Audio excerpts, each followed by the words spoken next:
आज कार्यक्रमातला लाभलेल्या माननीय खासदार मेधाताई कुलकर्णी काहीच वेळात येत आहेत. तोपर्यंत आपण कार्यक्रमाला सुरुवात करूयात. सगळ्यांना पुन्हा एकदा नमस्कार.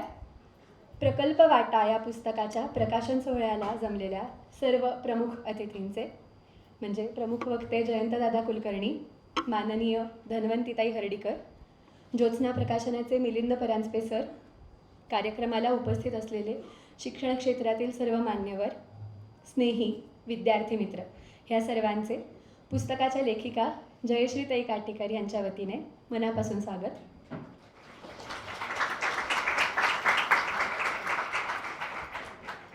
ताईंच्या विद्यार्थिनी आणि आजच्या कार्यक्रमाच्या सूत्रसंचालिका म्हणून मी सुमुखी आणि मी जुई आपल्या सगळ्यांसोबत आज आहोत.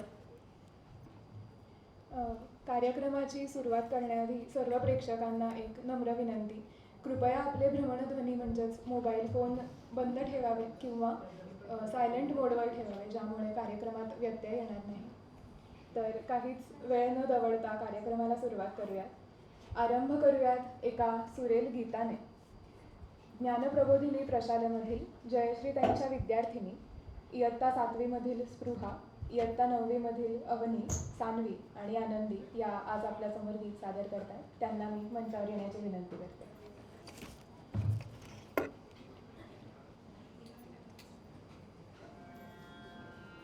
माईक आहे का तुमच्या?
गाण्यामुळे अगदी प्रसन्न सुरुवात झाली आपल्या कार्यक्रमाची. आता आपल्यासोबत मंचावर उपस्थित असणाऱ्या सर्व मान्यवरांचा परिचय आम्ही करून देतो. आज कार्यक्रमाला प्रमुख वक्ते म्हणून जयंतदादा कुलकर्णी आले आहेत. पुणे आणि हैदराबाद ह्या 2 शहरांमध्ये जयंतदादांनी 30 वर्षे अध्यापन केले आहे. हैदराबाद येथील विज्ञान भारती इन्स्टिट्यूट ऑफ टेक्नॉलॉजी या संस्थेत जवळपास 20 वर्षे विद्यार्थी केंद्रित शैक्षणिक परिसर तयार करण्यासाठी विविध प्रयोग आणि धोरणे राबवण्यात दादांचा मोलाचा सहभाग आहे. रामभाऊ म्हाळगी प्रबोधिनी या मुंबई स्थित प्रशिक्षण संस्थेत कार्यकारी संचालक म्हणून दादांनी 3 वर्ष काम पाहिले आहे. सध्या ते DES पुणे युनिव्हर्सिटीमध्ये शिक्षण विद्याशाखा आणि सम्यक समाज अध्ययन तसेच क्षमता संवर्धन केंद्राचे प्रमुख म्हणून कार्यरत आहेत. मी जयश्री ताईंना विनंती करते की त्यांनी जयंत सरांचा सत्कार भेटवस्तू करून देऊन करावा.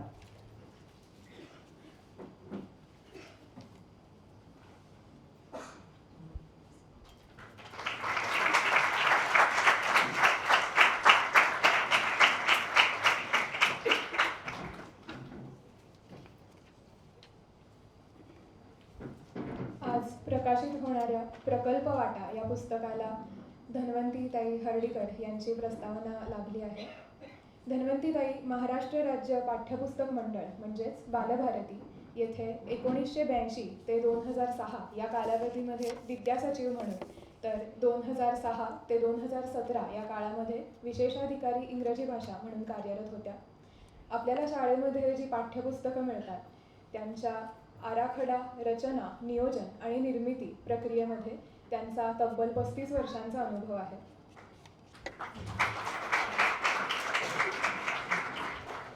इंग्रजी भाषेची जवळजवळ 50 पाठ्यपुस्तकं, 250 पेक्षा अधिक भाषांतरित पुस्तकं, वेगवेगळ्या कार्यपुस्तिका तयार करण्यामध्ये त्यांचं महत्त्वाचं कार्य आहे. अनेक नियतकालिकांमधून त्यांचे लेख देखील प्रसिद्ध झाले आहेत. देशोदेशीचे शिक्षण या पुस्तकाच्या संपादनामध्ये पण त्यांचा महत्त्वाचा वाटा आहे. मी श्रीयुत काटेकर सरांना विनंती करते की त्यांनी धन्वंतीताईंचे भेटवस्तू देऊन स्वागत करावे.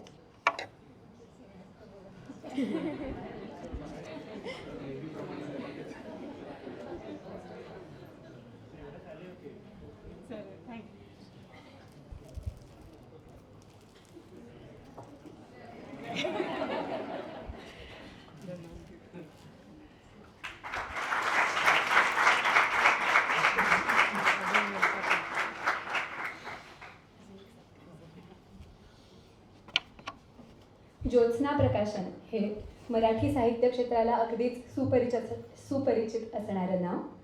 7 दशकांवरून अधिक काळ दर्जेदार पुस्तके हे प्रकाशन प्रकाशित करत आहे. अशा या ज्योत्स्ना प्रकाशनाच्या श्री मिलिंद परांजपे सरांचं स्वागत करण्यासाठी मी काटेकर सरांना विनंती करते.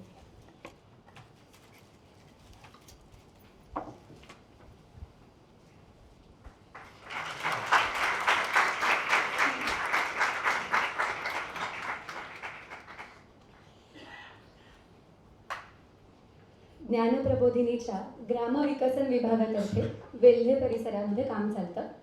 सर्व मान्यवरांना ज्या भेटवस्तू देण्यात आल्या आहेत त्या तेथील महिलांनी तयार केलेल्या आहेत.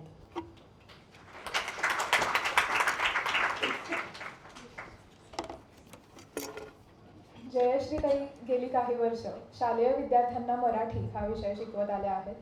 आमच्या पण 8वी आणि 9वी या इयत्तांमध्ये त्या आम्हाला हाच विषय शिकवायला होत्या.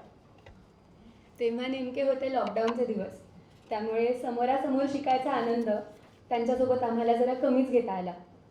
पण त्या परिस्थितीतही आम्हाला मराठी भाषेसोबतच त्यांचीही गोडी लागली. आणि ते गोडी लागण्याचं महत्त्वाचं कारण म्हणजे शिकवण्याची प्रक्रिया मुलांसाठी आनंदीदायी व्हावी ह्यासाठी त्यांनी निरनिराळ्या युक्त्या केल्या होत्या. आणि त्यातलीच एक महत्त्वाची युक्ती म्हणजे त्यांनी घेतलेले वेगवेगळे प्रकल्प, जो आजच्या आपल्या कार्यक्रमाचा मुख्य विषय आहे. सर्वसाधारणपणे प्रकल्प असं नाव काढलं की आम्हा मुलांमध्ये कंटाळवाणं काम, नुसते व्याप, डोक्याला ताप अशा एकंदर प्रक्रिया येतात. बरोबर हेच ताईंनी हेरलं आणि प्रकल्पांना एक कल्पक आणि सर्जनशील जोड दिली. पाऊस प्रकल्प, दिवाळी अंक प्रकल्प ही त्याचीच काही उदाहरणं. मराठी भाषा शिकणं एवढ्यापुरते हे प्रकल्प मर्यादित नव्हते. त्यासोबतच आमचा व्यक्तिमत्व विकासही व्हावा हा त्यामागचा हेतू होता.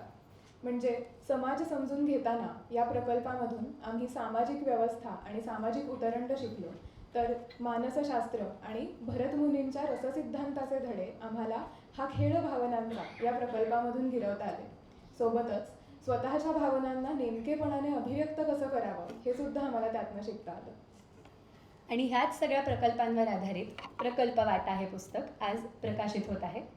या आजच्या कार्यक्रमाचं प्रास्ताविक करण्यासाठी आता मी ज्योत्स्ना प्रकाशनाचे मिलिंद परांजपे सर यांना विनंती करते.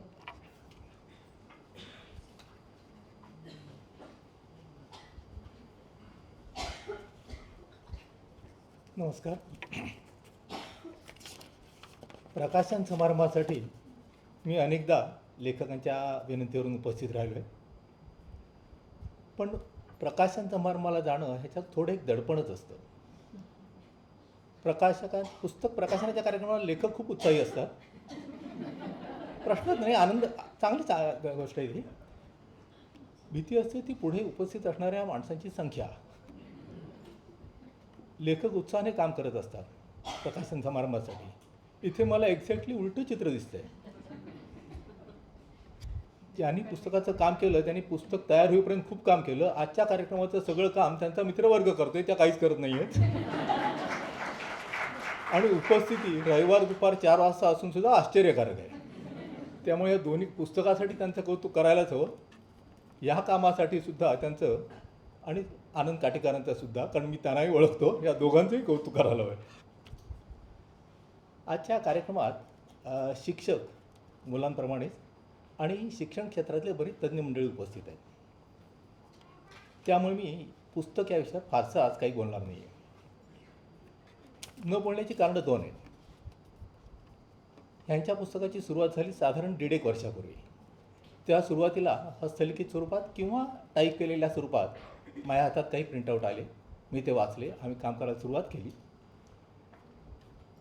प्रत्येक वेळेला प्रूफ त्यांच्याकडे गेलं की त्यात काहीतरी सुधारणा व्हायच्या, त्या कोणाला तरी त्या दाखवायच्या, त्याच्यानुसार बदल करायच्या, आणि मग आमच्याकडे काम करणारी जी माणसं असतात टाईप सेटिंग वगैरे, ती त्याच्या दुरुस्त्या करून परत एक प्रूफ काढायची.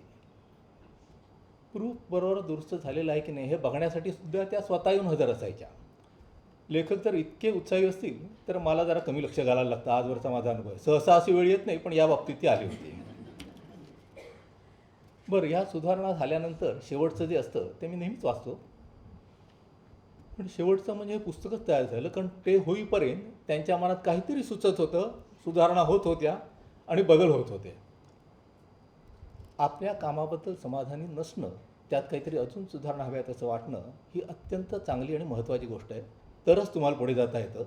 आणि ही मला फक्त, कारण बहुतेक वेळेला लेखक हस्तलिखित आमच्या हातात आणून देतात, त्याच्या चित्र काय करा, कशी करा, मांडणी कशी करा, हे सगळं तुम्हीच बघा म्हणून आमच्यावर सोपवतात. इथे एक्झॅक्टली उलटी परिस्थिती. या सगळ्यात प्रकाशन समारंभ, पुस्तक निर्मिती, या सगळ्याच बाबतीत माझा हा वेगळा अनुभव आहे. त्यामुळे मला अजून शंका आहे की कदाचित ह्याच्यानंतरसुद्धा अजून त्यांच्या मेल येत राहतील आणि पुढल्या आवृत्तीत आपण हे बदल करूया असं त्या नक्की सांग. बहुधा त्यांच्याकडे त्यांच्या हस्तात त्याच्यावरून सुरुवात झालेली आहे मला. नाही, चांगलं आहे, ही गोष्ट अत्यंत महत्त्वाची आहे. पुस्तकाचा विषय जेव्हा आला तेव्हाच मला तो महत्त्वाचा वाटला होता. वाचन संस्कृती कमी होत चालली आहे ह्याबद्दल आपण सगळ्यांचं मत, म्हणजे कोणाचं दुमत असण्याची शक्यताच नाही. आकडेवारीनुसार तुमच्यापेक्षा जास्त मीच सांगू शकतो वाचन संस्कृती किती कमी होते याबद्दल अधिकारवाणीने. हे होत असताना अनेक जण वाचन संस्कृती कमी होते अशी रड करत असतात, त्याच्यावर चर्चा करत असतात. काही जण त्याची कारणं शोधत असतात. फारच थोडी जणं अशी असतात की ते त्याच्यावर उपाय सुचवतात. पंचनामा करायला सगळेच तयार असतात, उपाय करायला फारच कोणी तयार नसतं. यांनी तेवढंही काम केलं नाही. ह्यांचं काम मी म्हणतो ते सगळ्या दृष्टीने वेगळं म्हणतो ती आज. त्यांनी त्याच्यावर उपाय शोधले, ते अंमलात आणले, यशस्वीपणे राबवले, नुसते राबवले नाही, आणि मग त्या पुस्तक करायला एक स्वरूपात माझ्याकडे घेऊन आल्या. त्यांचे ते नंतर विचारात बदल होत होते, काही सुधारणा होत होत्या, त्या मांडणीच्या स्वरूपात होत्या, त्यात अधिक काय सांगायला हवं. आणि हे सगळं करताना या पुस्तकाची मांडणी अशी केली आहे की हे केवळ 8 प्रकल्प तुम्हाला करता येतील असं नाही, या प्रकल्पात काम करताना कसे टप्पे होते हे त्यांनी सांगितलेलं आहे. त्यामुळे सगळ्या शिक्षकांना ह्या मार्गाने जाऊन नवीन प्रकल्पसुद्धा सहज करता येतील. वाचनाची गुढी लावण्याचं काम खरं म्हणजे 2 ठिकाणी व्हायला पाहिजे, एक पालक आणि शिक्षक. आत्ताच्या मुलांचे जे पालक आहेत त्यांच्या पालकांनीच काम न केल्यामुळे आडात नाही तर खाली पोऱ्यात कुठून येणार या म्हणीनुसार त्यांच्याकडून ही अपेक्षा बाळगता येत नाही. त्यांना वेळही नसतो, त्यांची कामं खूप असतात, सगळ्यांना दोष देता येतो असं नाही. इच्छा असते, शिक्षकांची पण इच्छा असते. काय करावं हे सगळ्यांना सुचतं असं नाही, तेवढी कल्पकता सगळ्यांकडे असतं असं नाही. जे चांगले शिक्षक असतात ते त्यांना जर मार्ग दिला तर त्यानुसार नक्कीच जातात, त्याच्यात आणखीन काही प्रयोग करतात. ह्या पुस्तकाचा उपयोग अशा सगळ्या शिक्षकांसाठी होईल याची मला खात्री आहे. आता पुस्तक आणि पुस्तकाबद्दल बोलायला धन्वंतीताई, स्वतः जयश्रीताई आहेतच, धन्वंतीताई आहे, कुलकर्णी सर आहेत, त्यामुळे मी त्याच्याबद्दल फारसं बोलत नाही. पण हे एक अत्यंत महत्त्वाचं पुस्तक प्रकाशित आम्ही करतो आहे याचा मात्र मला आनंद होतो आहे. तेवढंच बोलतो आणि थांबतो.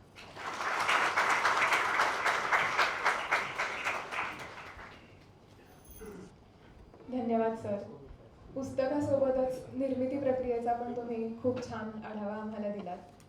यापुढे पुस्तकाच्या लेखिका जयश्रीताई स्वतः 2 शब्द बोलतील. आणि त्याआधी त्यांच्याबद्दल औपचारिक आणि अनौपचारिक माहिती आम्ही 200 शब्दात सांगतो. जयश्रीताई सध्या ज्ञानप्रबोधिनी प्रशालेमध्ये कार्यरत आहेत. पाठ्यक्रम अभ्यासक्रम आराखडा समितीमध्ये तज्ज्ञ व्यक्ती म्हणून त्यांचा सहभाग आहे. वेगवेगळ्या नियतकालिकांमधून त्यांचं लेखनही प्रसिद्ध झालं आहे.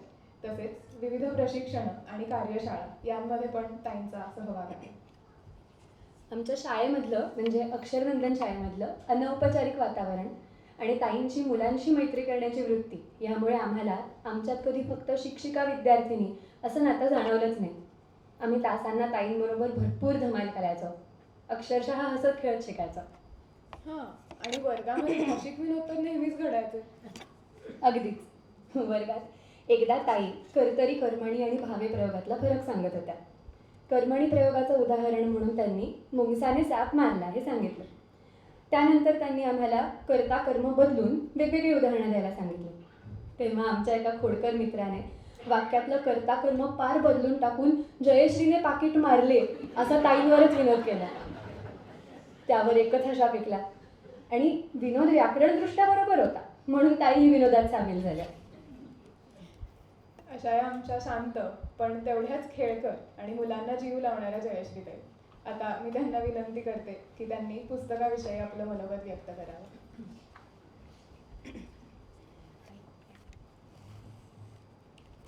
सर्वांना नमस्कार.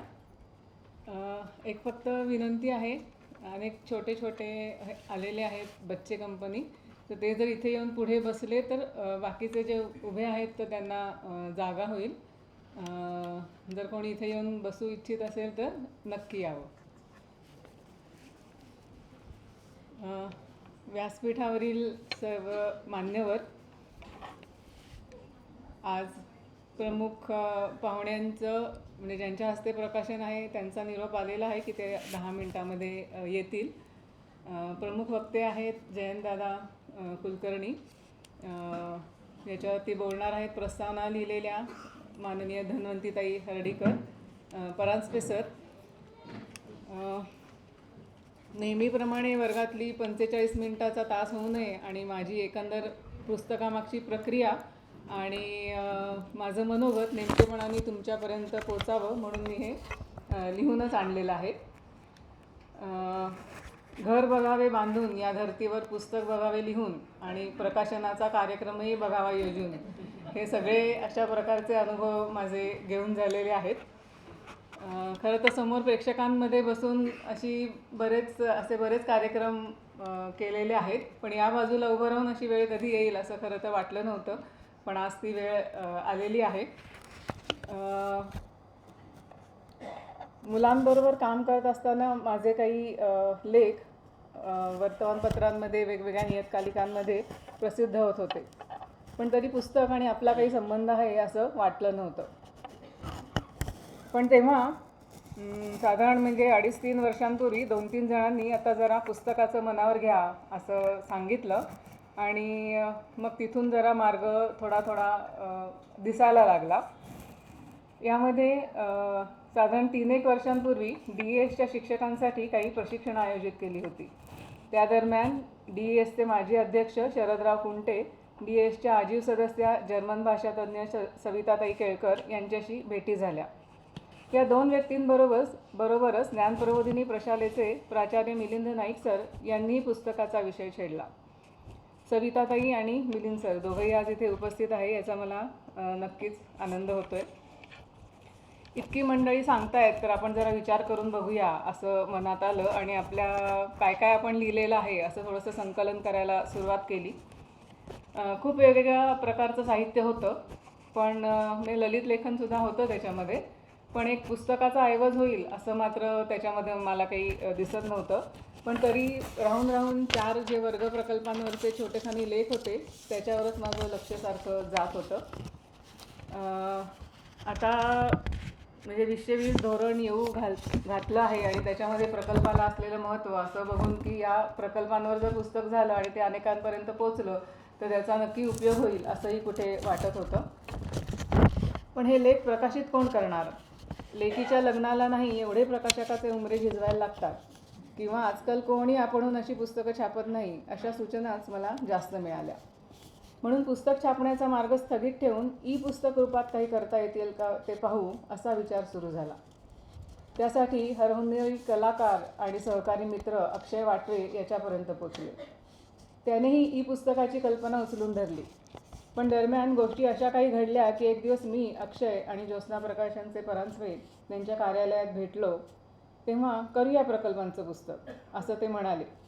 एका बैठकीत निर्णय झाला आणि ज्योत्स्ना प्रकाशन आणि मी यांच्यातला अक्षय वाटवे दुवा ठरला.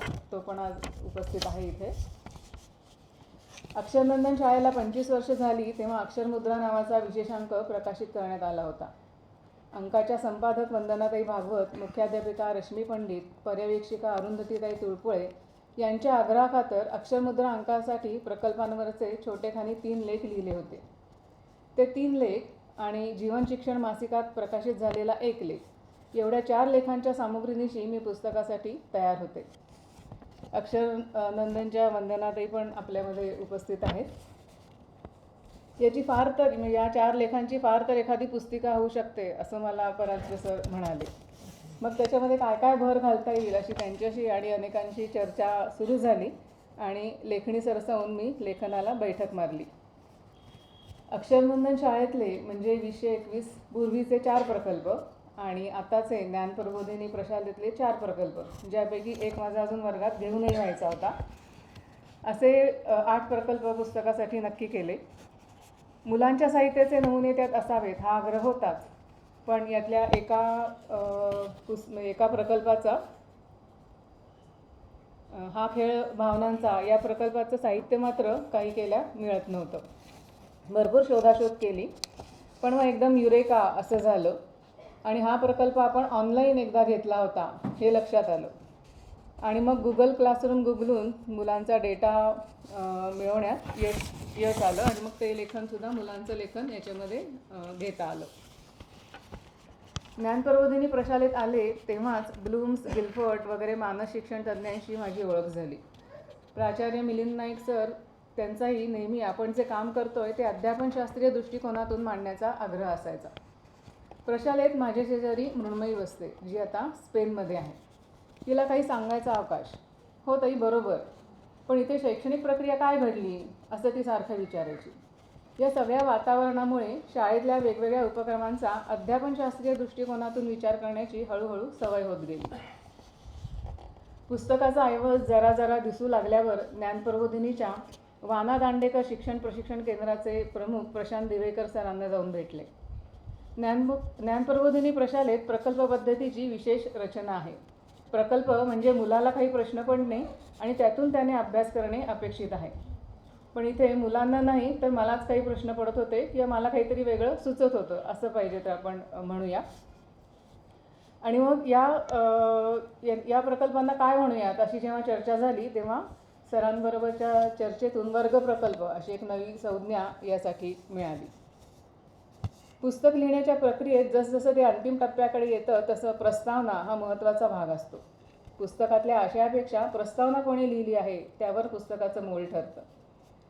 माननीय धन्वंतीताई हर्डीकर यांच्यासारख्या तज्ज्ञ, जाणकार, अनुभवी, अभ्यासू व्यक्तीकडून प्रस्तावना मिळणं ही खरंच भाग्याची गोष्ट आहे.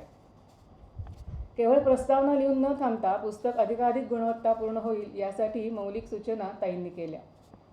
पुस्तकात मुलांच्या हस्ताक्षरातली पानं हवीतच हा आग्रह असेल किंवा लेखाच्या सुरुवातीला मुलांनी आणि शिक्षकांनी करायच्या गोष्टी दिल्या आहेत, ही ताईंची सूचना खूपच महत्त्वाची होती. त्यामुळे एकदा दृष्टिक्षेपात वर्गप्रकल्पांचा आलेख डोळ्यासमोर उभा राहतो. शिवाय त्यांनी लिहिलेल्या प्रस्तावनेतून मला एका जाणकाराच्या दृष्टीनेही या वर्गप्रकल्पांकडे किंवा पुस्तकाकडे बघता आलं. ज्योत्स्ना प्रकाशनतर्फे प्रकाशित होतं आहे पुस्तक असं म्हटल्यावर अनेकांचे डोळे विस्फारले गेले, भुवया उंचावल्या. त्याच्यामुळे आशयमूल्य आणि निर्मितीमूल्य या बाबतीतल्या गुणवत्तेचा ज्योत्स्ना प्रकाशन ब्रँड झाला आहे हे लक्षात येतं. आणि अशा प्रकाशनातर्फे आपलं पुस्तक प्रकाशित होतं आहे ही निश्चितच अभिमानास्पद गोष्ट आहे. पुस्तकाचं मुखपृष्ठ प्रकाशनाच्या आधीच व्हायरल झालं आहे. मुखपृष्ठ उत्तम झाल्याचं अनेकांनी आवर्जून कळवलं आहे. त्यासाठी गिरीश सहस्त्रबुद्धे यांचेही मनापासून आभार. पुस्तक अधिकाधिक बिनचूक करण्यासाठी मुद्रितशोधनाचे काम पाहणारे पेंडसे सर, ज्योत्स्ना प्रकाशनातील विजयाताई आणि सुधीरदादा यांचेही आभार. अक्षरनंदन आणि ज्ञानप्रबोधिनी या शाळा पाठ्यपुस्तक हे साध्य न मानता साधन मानणाऱ्या शाळा. त्यामुळे मुलांना पाठ्यपुस्तकाबाहेर घेऊन जाण्याच्या संधी मला या दोन्ही शाळांमध्ये मिळाल्या. पाठ्यपुस्तक, अभ्यास, स्वाध्याय या चौकटीतून बाहेर नेण्यासाठी वर्गप्रकल्प हे उपयुक्त तंत्र आहे. राष्ट्रीय शिक्षण धोरण 2020मधील कृतीतून शिक्षण, अनुभवातून शिक्षण, प्रकल्पातून शिक्षण या गोष्टी अभ्यासक्रमात कशा आणायच्या, त्याचं मूल्यांकन कसं करायचं हे प्रकल्प वाटा या पुस्तकातून आपल्यापर्यंत नक्कीच पोचेल. गेल्या 2 वर्षांपासून सुरू असलेला हाच अभ्यास यशवंतराव चव्हाण प्रतिष्ठानतर्फे घेण्यात आलेल्या मूल्यांकनाच्या नव्या दिशा वर्गप्रकल्प तंत्र या राज्यस्तरीय स्पर्धेत मी मांडला. मला सांगायला आनंद वाटतोय की या निबंधालाही या स्पर्धेत प्रथम क्रमांकाचं पारितोषिक मिळालं.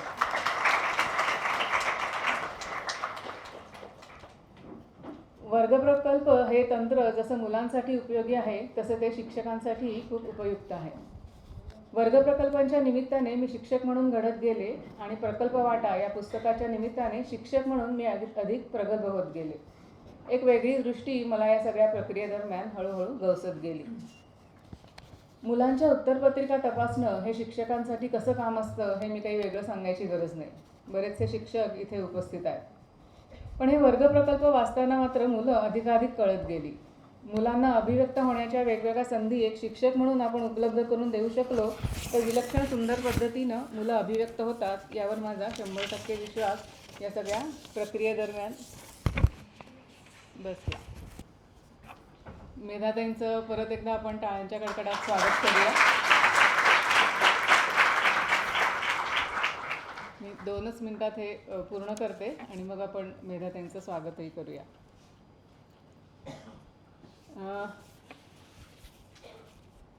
म्हणजे या पुस्तकाच्या निमित्ताने आणि एकंदर अनुभवावरनं सुद्धा माझं नेहमी असं एक म्हणणं असतं आणि या पुस्तक या वर्गप्रकल्प घेताना मला त्याची पदोपदी जाणीव होत गेली की माझी म्हणजे आपण शिक्षक म्हणून आपली किंवा विशेषतः माझी कल्पनाशक्ती जिथे संपते तिथे मुलांची तिथे आणि तिथून पुढे सुरू होते आणि त्याचा मला वेळोवेळी प्रत्यय आला. प्रशालेच्या दस्तावेजीकरण, संकलन आणि संशोधन विभागात मी सध्या बसते. एखाद्या शाळेत अशा प्रकारचा विभाग असणं ही खरंच खूप दूरदृष्टीने केलेली रचना आहे असं मला वाटतं. आपण ज्या विभागात काम करतो त्याला साजेसं काम आपल्याकडून होतं आहे याचंही मला समाधान आहे. आज या कार्यक्रमाला बरेच मान्यवर इथे उपस्थित आहेत. त्या सगळ्यांचं मी मनापासून स्वागत करते.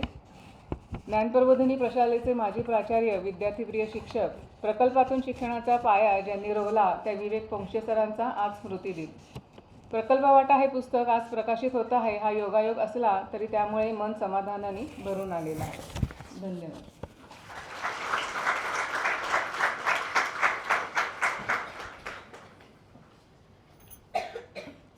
धन्यवाद जयश्रीताई. आज प्रकल्प वाटा या पुस्तकाच्या प्रकाशनासाठी ज्यांच्या हस्ते प्रकाशन होणार आहे त्या आदरणीय खासदार मेधाताई कुलकर्णी यांचा मी थोडक्यात अगदी परिचय करून देते. मग आपण त्यांचं स्वागत देखील करूयात. पुण्याचा आवाज अगदी दिल्लीपर्यंत पोहोचवणाऱ्या, आपल्या सर्वांमध्ये एक होऊन जाणाऱ्या, पुण्यातील शहर विकास पायाभूत सुविधा आणि शाश्वत विकास याबद्दल जिव्हाळ्याने काम करणाऱ्या आपल्या सर्वांच्या आवडत्या खासदार आदरणीय मेधाताई कुलकर्णी आज आपल्या कार्यक्रमाला प्रमुख अतिथी म्हणून लाभल्या आहेत. पुण्यातच काय तर पुण्याबाहेर आणि महाराष्ट्राबाहेर देखील ताईंनी तडफदार नेतृत्वाची आपली एक ओळख निर्माण केली आहे. सोबतच शिक्षणशास्त्र हा त्यांचा अगदी जिव्हाळ्याचा आणि आवडता विषय आहे, ज्यामध्ये त्यांनी विद्यावाचस्पती म्हणजेच डॉक्टरेट पदवी देखील प्राप्त केली आहे. 2024 पासून त्या खासदार म्हणून नावलौकिक मिळवत आहेत, तर 2011 पासून भाजपा महिला मोर्चाच्या उपाध्यक्षा म्हणूनही त्या कार्यरत आहेत. महानगरपालिकेच्या वेगवेगळ्या समित्यांवर ताई कार्यरत आहेत. तसेच महाराष्ट्र राज्याच्या मराठी भाषा समिती याच्या देखील त्या अध्यक्ष आहेत. मी जयश्री ताईंना विनंती करते की त्यांनी मेधाताईंचे भेटवस्तू देऊन स्वागत करावे.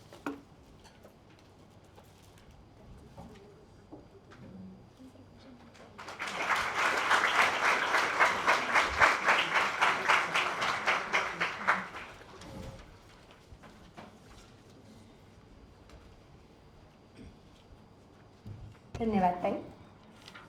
आता सगळ्यांना ज्या गोष्टीची उत्सुकता आहे त्या प्रकल्प वाटा या पुस्तकाचे प्रकाशन करण्यासाठी मी मंचावरील मान्यवरांना विनंती करते.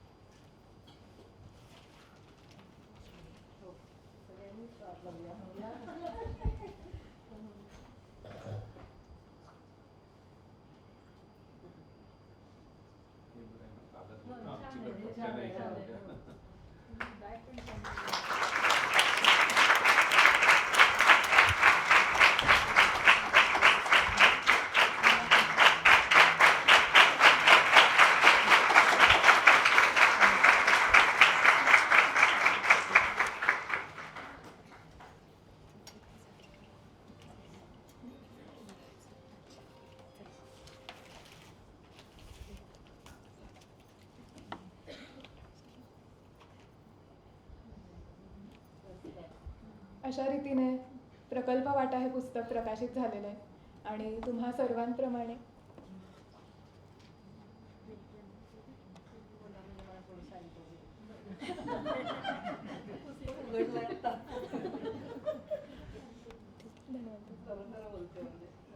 तुम्हा सर्वांप्रमाणे आम्हाला सर्वांनाच हे पुस्तक वाचायची खूप उत्सुकता निर्माण झाली आहे. हे पुस्तक बाहेर विक्रीसाठी सवलतीच्या दरात उपलब्ध आहे, त्याचाही सर्वांनी जरूर लाभ घ्यावा. या पुस्तकाला ज्यांची प्रस्तावना लाभली आहे त्या माननीय धन्वंतीताई हर्डीकर यांना मी विनंती करते की त्यांनी 2 शब्द बोलावे.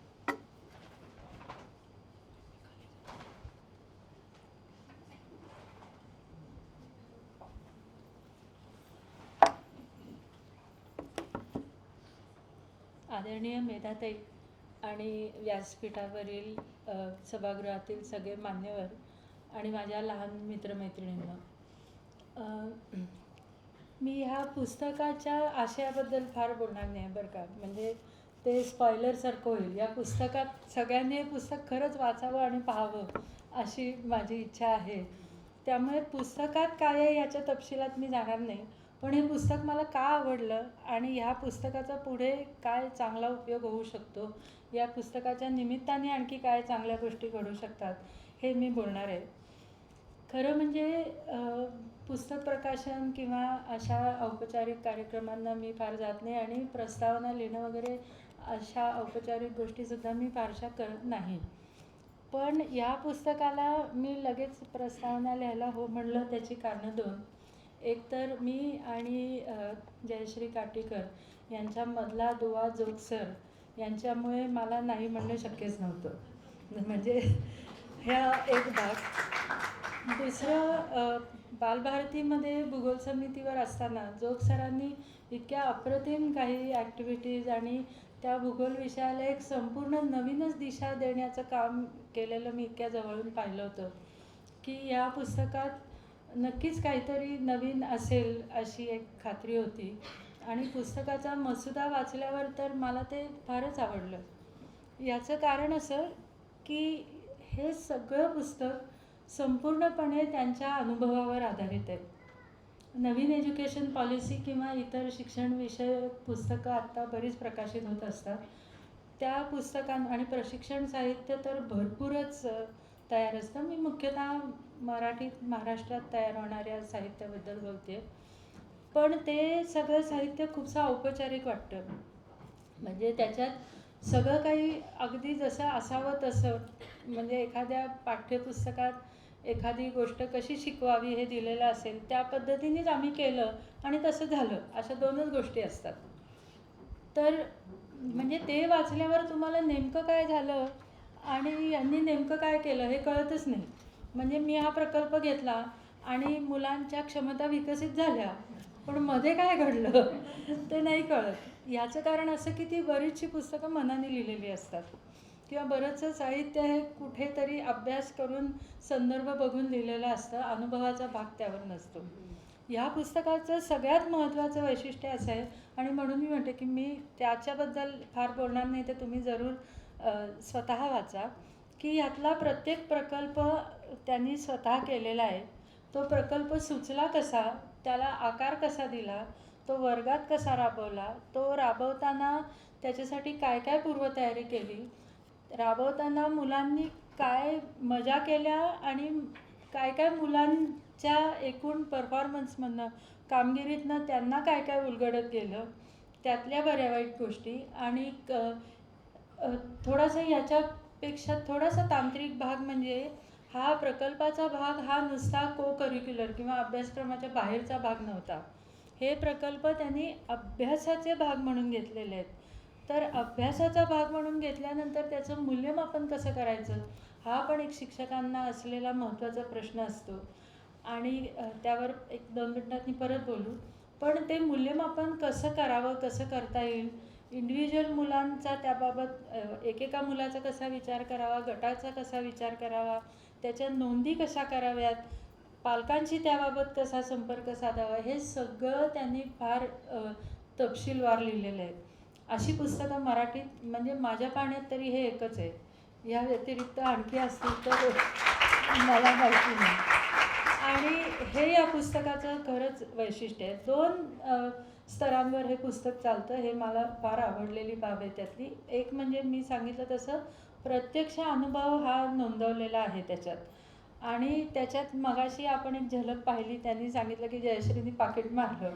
इथपर्यंत मुलांच्यात आणि शिक्षिकेमध्ये जवळीक आहे, मोकळेपणा आहे, आणि मुलांनाही शिक्षिकेबद्दल विश्वास आहे आणि शिक्षिकेलाही भरपूर कॉन्फिडन्स आहे की मुलं इथपर्यंत पुढे जातील, त्याच्या पुढे जाणार नाहीत, तरच हे वर्गात घडू शकतं.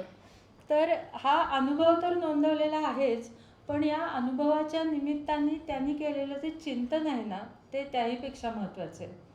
म्हणजे नुसता कोणीतरी दिला म्हणून मी हा प्रकल्प राबवला वर्गात, आणि मग जी उद्दिष्ट दिली होती तीच पुन्हा साध्य म्हणून लिहून काढली, असा त्याच्यातला भाग नाही आहे. त्यांनी सांगितलं जातं की त्यांची स्वतःची याच्यातनं काय म्हणजे प्रगती म्हणूया, विकास म्हणूया, त्यांचाही घडत राहिला याच्याबद्दल त्यांना फार छान वाटतं आहे, आणि त्यामुळे ती प्रक्रिया त्या मुलांमध्ये घडवून आणू शकतायत असं मला वाटतं. म्हणजे हे अवघड वाटेल थोडं ऐकायला, पण नवीन शैक्षणिक धोरणात मुलांनीसुद्धा अनुभव आणि चिंतन या 2 प्रकारांनी पुढे जावं अशी अपेक्षा आहे.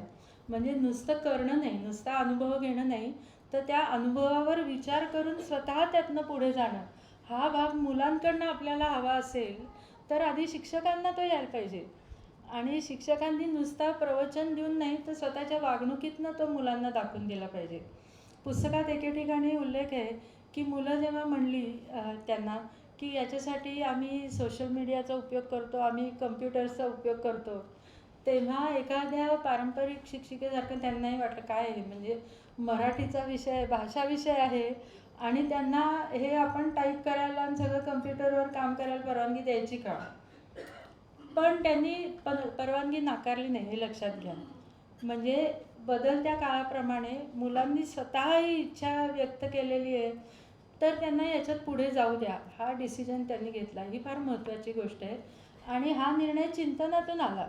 म्हणजे नाही म्हणल्याचे काय परिणाम होतील, हो म्हटलं तर काय होऊ शकेल जास्तीत जास्त, आणि समजा काही झालंच त्याच्यातनं तर मी ते कसं सावरेन याचा पूर्ण आत्मविश्वास या सगळ्यातनं ते येतं. म्हणून अनुभव आणि चिंतन या 2 स्तरांवरनं हे केलेलं पुस्तक आहे. हे मला याच्यामध्ये फार आवडलेली बाब आहे. प्रकल्प ही पद्धत अतिशय खरं म्हणजे वर्गात हाताळायला अवघड अशी गोष्ट आहे. म्हणजे ज्या प्रकारे सध्या बऱ्याच ठिकाणी, असं मी म्हणेन सर्व ठिकाणी नाही, बऱ्याच ठिकाणी प्रकल्प सध्या म्हणजे गेली अनेक वर्ष मी शाळेत असल्यापासून हाताळले जातात ते अवघड अजिबात नाही. ते म्हणजे बायका शाळेतल्या बाईंनी सांगायचं की हा प्रकल्प आपल्याला करायचा आहे. मग घरी पालकांची घालमेल खूप. मग काय काय त्याच्यासाठी कुठून कापायचं आहे, कुठून जोडायचं आहे, कुठून चिकटवायचं आहे याच्यासाठी रात्री रात्री जागून केलेले प्रयत्न. मुलं कदाचित मजेत असतात त्यावेळी कारण घरातले सगळे कामाला लागलेले असतात. आणि मग छानपैकी असा एक प्रकल्प शाळेत जमा होतो, त्याचं प्रदर्शनही भरतं. मुलांना त्यातनं किती शिकायला मिळतं हे शंकास्पद आहे. तर ह्या प्रकल्पांबद्दल मी बोलत नाही. हे प्रकल्प या पद्धतीने केलेले प्रकल्प राबवायला अवघड नसतात. दुसरी एक प्रकल्पाबद्दलची गैरसमजूत अशी आहे की प्रकल्प हे फक्त विज्ञान आणि गणित याच विषयांमध्ये असतात.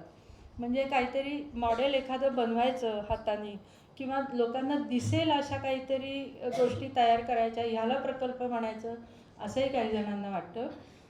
ह्या सगळ्या हे सगळे गैरसमज त्यांनी दूर केले त्या पुस्तकातनं. एक तर भाषा विषयाचे सुद्धा प्रकल्प असू शकतात आणि ते प्रकल्प असे नुसते दाखवले याच्यासाठी नाही तर प्रत्यक्ष वर्गाध्यापनाचा भाग म्हणून केले जातात किंवा करता येतात हे त्यांनी दाखवलं आहे. आणि वर्गात जर प्रकल्प करायचे असतील तर त्याच्यासाठी शिक्षकाला नुसता तो डिक्लेअर करून पुरत नाही. तो राबवायचा असेल तर आधी मुलांना विश्वासात घेणं, त्या आपल्या टाईम टेबलमध्ये त्याच्यासाठी केव्हा कधी कसा वेळ द्यायचा आहे हे ठरवणं, त्यासाठी गट पाडायचे असतील, जोड्या करायच्या असतील, इंडिव्हिज्युअल काम सांगायचं असेल त्या सगळ्याचं नियोजन करणं, त्या प्रत्येकाला काय काय टास्क द्यायचे आहेत हे सगळे टास्क म्हणजे छोटी छोटी कामं जी द्यायची आहेत ती आधीच तयार करणं. त्याच्यात समजा असं आहे, आहेत असे काही प्रकल्प ह्याच्यात दिवाळी अंक वगैरे की ज्याच्यात ग्रंथालयाची मदत लागणार आहे तर ऐनवेळी ग्रंथालयात जाऊन चालत नाही.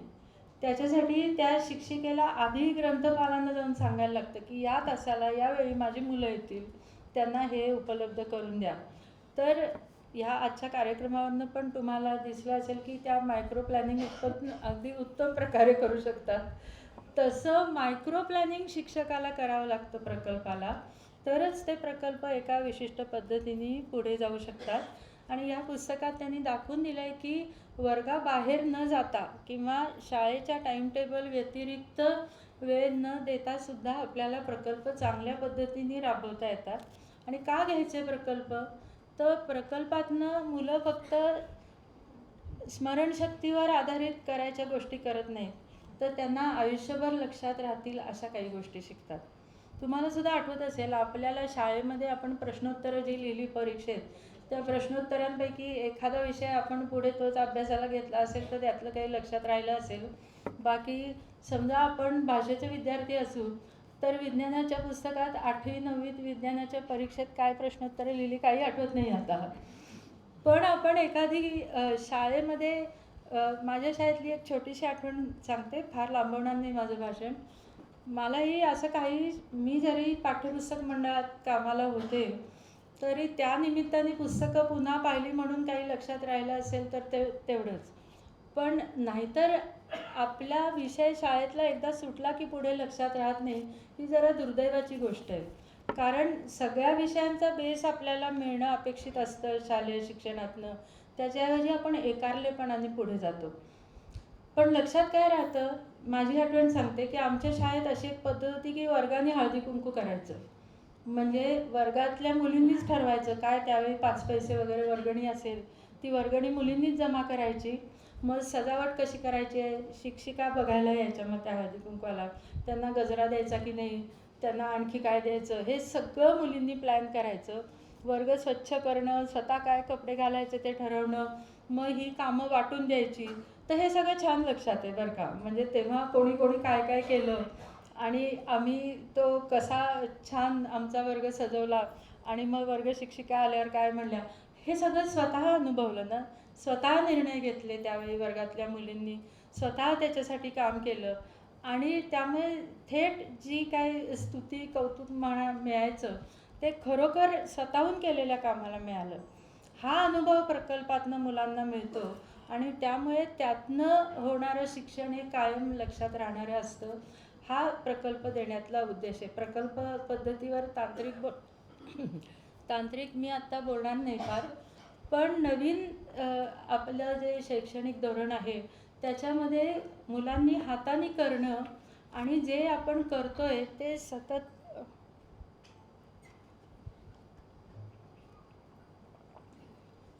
तेवढ्यापुरतं न राहता त्यांना जन्मभर शिकत राहण्याची सवय त्यातनं लागणं, शिकावं कसं हे शिकणं हे नवीन शैक्षणिक धोरणामध्ये अपेक्षित आहे. त्याचबरोबर हे सगळं शिक्षण जे आहे ते शाळेतलं वेगळं आणि बाहेर काय जगात चाललं आहे हे वेगळं असं न राहता शिक्षण जोडलं जावं सगळ्या सध्याच्या जीवनाशी आणि पुढच्या आव्हानांशी, हे अपेक्षित आहे.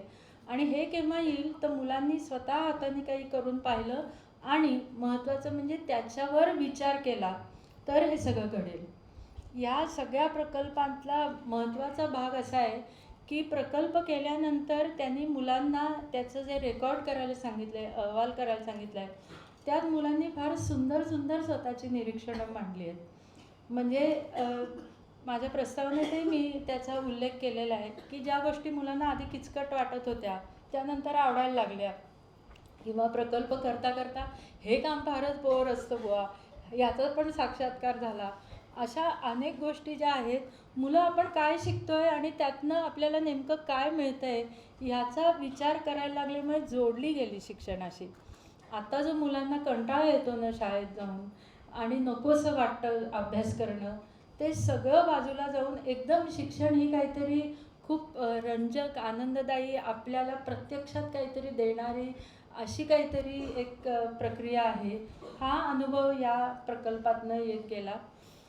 आणि मी मगाशी म्हटलं तसं मराठी भाषेमध्ये प्रकल्प करणं ही सुद्धा एक फार चॅलेंजिंग आव्हानात्मक गोष्ट होती, कारण त्यातनं दृश्य स्वरूपात मॉडेल वगैरे तयार होत नाही, पण तरी दृश्य स्वरूपात काही अहवाल तयार झाले. काही मुलांनी कथा कविता त्यांची निरीक्षणं या पद्धतीच्या गोष्टी त्यातनं तयार केल्या. म्हणजे क्रिएटिव्ह रायटिंग ज्याला सर्जनशील लेखन असंही या प्रकल्पांमधनं तयार झालं, माहितीपर लेखन तयार झालं. भाषा ही सगळे काही विषय शिकण्याचं माध्यम आहे, तर ह्या भाषेच्या माध्यमातून मुलं इतर विषयाशी कशी जोडली जात आहेत किंवा आपलं भाषेचं शिक्षण हे इतर विषयांशी पण जोडलेलं आहे हे मुलांना समजलं किंवा नकळत त्यांनी सांगड घातली. त्यांनी पावसाच्या कविता हा त्यांचा प्रकल्प आहे, तो तर मला फारच आवडला होता.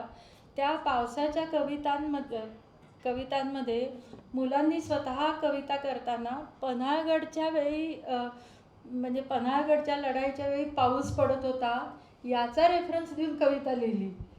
हे केवढं म्हणजे याच्यापेक्षा एकात्मिक शिक्षण आणि वेगळं काय असू शकतं की पाऊस हा विषय, कविता ही सर्जनशील अभिव्यक्ती आणि त्याला रेफरन्स इतिहासातला. तर हे सगळं असं वेगवेगळी पुष्कळ उदाहरणं याच्यामध्ये पाहायला मिळतील. तर हे सगळं बघून मला पुस्तक फारच आवडलं. आणि मुख्य म्हणजे ह्या पुस्तकामध्ये त्यांनी जे चिंतनात्मक भाग दिलेला आहे आणि दुसऱ्या नवख्या शिक्षकांना याचं मूल्यमापन कसं करू याच्याविषयी त्यांनी किती विचार केला. म्हणजे हे ब्लूम्सच्या टॅक्सॉनॉमीला मी कसं जोडू याच्यासाठी खूप वेळा आम्ही चर्चा केली. त्यांना ते परफेक्टच व्हायला हवं होतं. म्हणजे क्षमता आणि त्यांनी ह्या प्रकल्प पद्धतीत मुलांना आणि मुलांच्या पालकांना पर्यायाने द्यायचा फीडबॅक हा नेमका आणि चांगला कसा असला पाहिजे यासाठी त्यांनी भरपूर विचार केला. आणि जे तक्ते त्या पुस्तकामध्ये दिलेले आहेत त्याच्यामध्ये मला असं वाटतं की अतिशय व्यवस्थितपणे आता ते आलेले आहेत. कुठल्याही शिक्षकाला आता ही अडचण हे पुस्तक वाचल्यानंतर सांगता येणार नाही की प्रकल्पांचं मूल्यमापन कसं करावं हे कळत नाही, किंवा एक गोळाबेरीज मूल्यमापन फक्त त्यातनं होतं. आता थोडक्यात माझं आवडते, कारण आपल्याला पुढच्या सगळ्या कार्यक्रमाची पण उत्सुकता आहे की नवीन राष्ट्रीय शैक्षणिक धोरणात हे जे शिक्षणातले नवीन बदल करायचे आहेत आपल्याला, म्हणजे शिक्षण हे जीवनाभिमुख व्हावं, मुलांना आत्ता आणि पुढेसुद्धा कायम उपयोगी पडावं, यासाठी जो शिक्षण प्रक्रियेत सबंध बदल करायचा आहे, त्यासाठी इथून पुढे वार्षिक परीक्षेवर फक्त भर राहणार नाही आहे.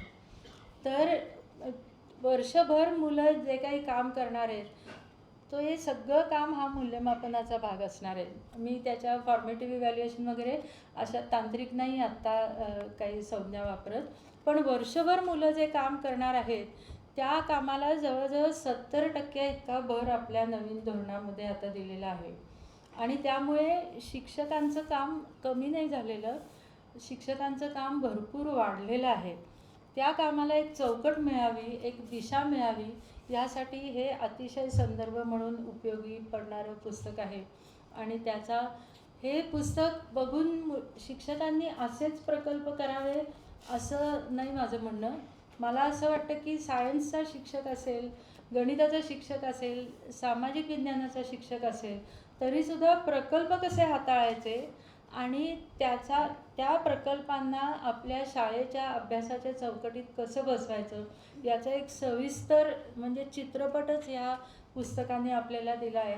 आणि त्यामुळे लेखिकेचं पण अभिनंदन आणि इतक्या महत्त्वाच्या विषयावर सुंदर पुस्तक काढल्याबद्दल ज्योत्स्ना प्रकाशनचं पण अभिनंदन.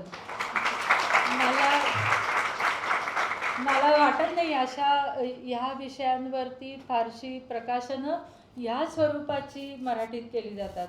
जी BA DEdच्या अभ्यासक्रमात लावता येतील अशी प्रकाशनं निघतात, पण प्रत्यक्ष अनुभवावर आधारित आणि शिक्षकांना उपयोगी पडेल असं काहीतरी केल्याबद्दल पुन्हा या दोघांचं अभिनंदन करते आणि थांबते.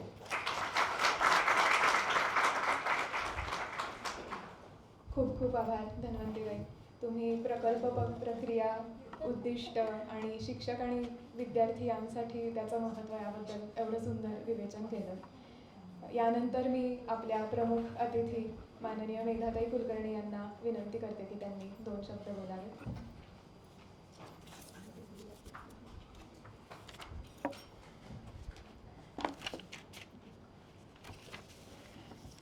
मागे घेऊ का हे? जरा पुढची रांगच दिसत नाही आहे.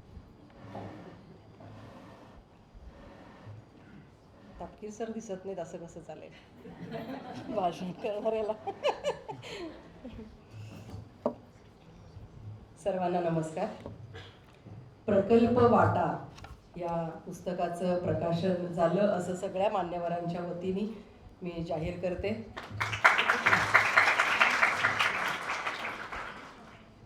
आजच्या कार्यक्रमाला आवर्जून उपस्थित असलेले आणि ज्यांचं प्रमुख मार्गदर्शन होणार आहे असे प्रमुख वक्ते माननीय जयंतरावजी कुलकर्णी, ज्यांनी अतिशय छान शब्दामध्ये आत्ता पुस्तकाविषयी आणि एकंदरीत प्रकल्प याविषयी ज्या व्यक्त झाल्या, अशा धन्वंतीताई हर्डीकर, मिलिंदजी परांजपे आणि या पुस्तकाच्या लेखिका जयश्री काटीकरताई, आमचे आनंदजी काटीकर, अनेक मान्यवर इथे बसलेत, सगळ्यांना नमस्कार. खरं तर खूप छान असं शिक्षण क्षेत्रात काम करणाऱ्या बऱ्याच जणांचा इथे समुदाय दिसतोय. सगळ्यांनाच माहिती असलेला हा सब्जेक्ट असला तरी पुस्तकं या विषयासाठी नाही आहेत, असं एक छान काम जयश्री त्यांनी केल्याबद्दल एकदा जोरात टाळ्या वाजवून आपण त्यांचं अभिनंदन करूया.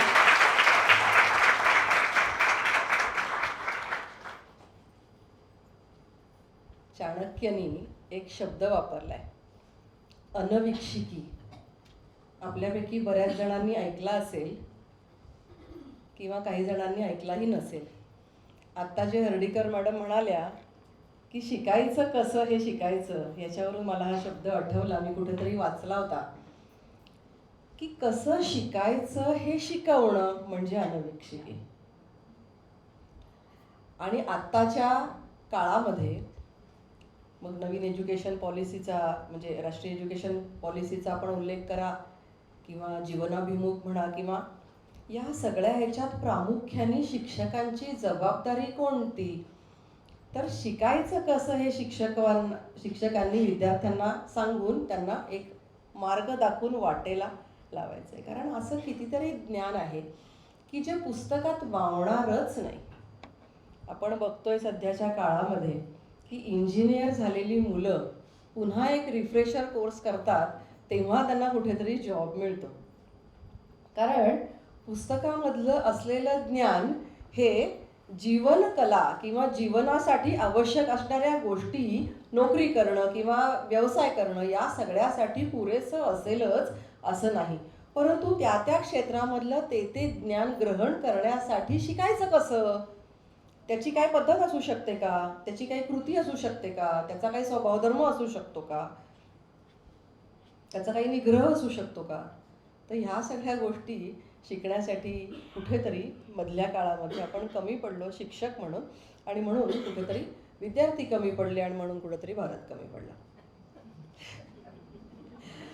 पण असं होऊ नये ह्याची तजवीज आता नॅशनल एज्युकेशन पॉलिसीमध्ये घेतली गेली आहे, आणि म्हणूनच अशा प्रकारचे उपक्रम प्रकल्प यामधून ज्या ज्या गोष्टी करणं आवश्यक आहे त्या गोष्टी कशा करायच्या याची एक वाट विद्यार्थ्यांना सांगितली जाईल किंवा मार्गदर्शन, ह्या गायडेड टूर आहे एक प्रकारचा. आणि नंतर बिना गाईडचे ते टूर करतील.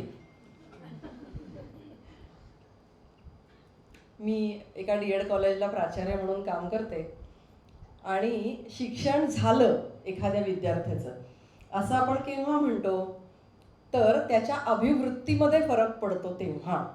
वृत्तीमध्ये फरक पडला की शिक्षण झालं. म्हणजे ज्ञानापासून, म्हणजे माहिती मिळण्यापासून प्रवास सुरू होतो. ज्ञान, आकलन, उपयोजन, कौशल्य, अभिरुची, अभिवृत्ती, वृत्तीत बदल झाला, एखाद्या व्यक्तीमध्ये वैज्ञानिक दृष्टिकोन निर्माण झाला, एखाद्या व्यक्तीमध्ये रसिकता निर्माण झाली वगैरे वगैरे. ही निर्माण झाल्यानंतर आपण म्हणतो की आता झालं या विषयातलं याचं शिक्षण बऱ्यापैकी झालेलं आहे. पण आता प्रचलित जी परीक्षा पद्धती आहे, किंवा आता होती म्हणूया, कालांतराने त्याला होती हा प्रयोग करायचा आपल्याला, त्याच्यामध्ये काय होतं, माहिती घ्यायची, लिहायची आणि मार्क मिळवायचे. ह्याच्यामध्ये त्याच्या वृत्तीत बदल झाला की नाही हे कळतच नाही आहे. आपण नेहमी म्हणतो शाश्वत मूल्य, शाश्वत मूल्य, UN ची शाश्वत मूल्य. पण प्रत्यक्षामध्ये सगळेजण आपण प्रदूषण करतोय, सगळेजण आपण प्लॅस्टिकचा वापर करतोय, सगळेजण आपण पाण्याचा अपव्यय करतोय, सगळेजण आपण कचरा जाळतोय. असं जर असेल, किंवा किती वेळा सांगितलं कोविडच्या काळामध्ये थुंकणारे दिसले बघा, म्हणजे शिक्षण झालं नाहीये त्यांचं. जेव्हा व्यक्तीच्या वृत्ती आपण तपासतो तेव्हा त्या व्यक्तीचं विशिष्ट पद्धतीने शिक्षण झालंय की नाही हे आपल्याला कळतं. भाषेचं शिक्षण असेल, विज्ञानाविषयीचं शिक्षण असेल, गणिताचं असेल, मार्क मिळवणं ही एक पद्धत झाली, आणि त्याच्यावरून व्यक्तीमधला आमूलाग्र बदल लक्षात येत नाही. आणि म्हणून अशा प्रकारच्या पद्धतींचा अवलंब, आणि प्रामुख्याने हे पुस्तक हे भाषा विषयाच्या शिक्षकांसाठी अतिशय सुंदर. पण तुम्ही सांगितलं ते ती भीती महत्त्वाची आहे की एवढेच प्रकल्प करायचे असंही शिक्षकांना वाटू शकतं की अरे हेच करायचं नाही. शिक्षकांसाठी सुद्धा हा गायडेड टूर आहे. अशा प्रकारे स्वतः शिक्षकांनी स्वतःच्या प्रकल्पांची निर्मिती सुद्धा करणं आवश्यक आहे. जसं आता यांनी पावसाच्या कविता, मला आठवतंय आम्ही कथाभारती नावाची संस्था चालवायचो. आम्ही कथाभारतीतर्फे अनेक शाळांना अप्रोच झालो आणि त्यांना म्हटलं की मुलांकडनं पावसाच्या कविता आपण आवाहन करू आणि लिहायला सांगूया. आमची थीमच अशी होती की पावसाच्या कविता आणि कवितांचा पाऊस. अक्षरशः पावसाच्या कवितांचा पाऊस पडला. हजारो कविता आम्हाला मिळाल्या. आणि तुम्ही जे म्हणालात पन्हाळगडाचं लढाई झाली तेव्हा त्याच्यावरून मला आणखीन एक समवाय म्हणतो आपण त्याला, वेगवेगळ्या विषयांचे समवाय, एकमेकांशी असलेलं सांगड, ह्याच्यावर मला अजून एक असंच तत्सम उदाहरण आठवलं. तुम्हाला कुसुमाग्रजांची कविता माहिती असेल, पृथ्वीचे प्रेमगीत. युगामागुनी चालली रे युगे ही करावी किती भास्करा प्रार्थना, किती काळ कक्षेत धावू तुझ्या मी, कितीदा करू प्रीतीची याचना. आता ह्याच्यामध्ये भूगोलातलं किंवा सायन्स मधलं तथ्य नाहीये का सांगा?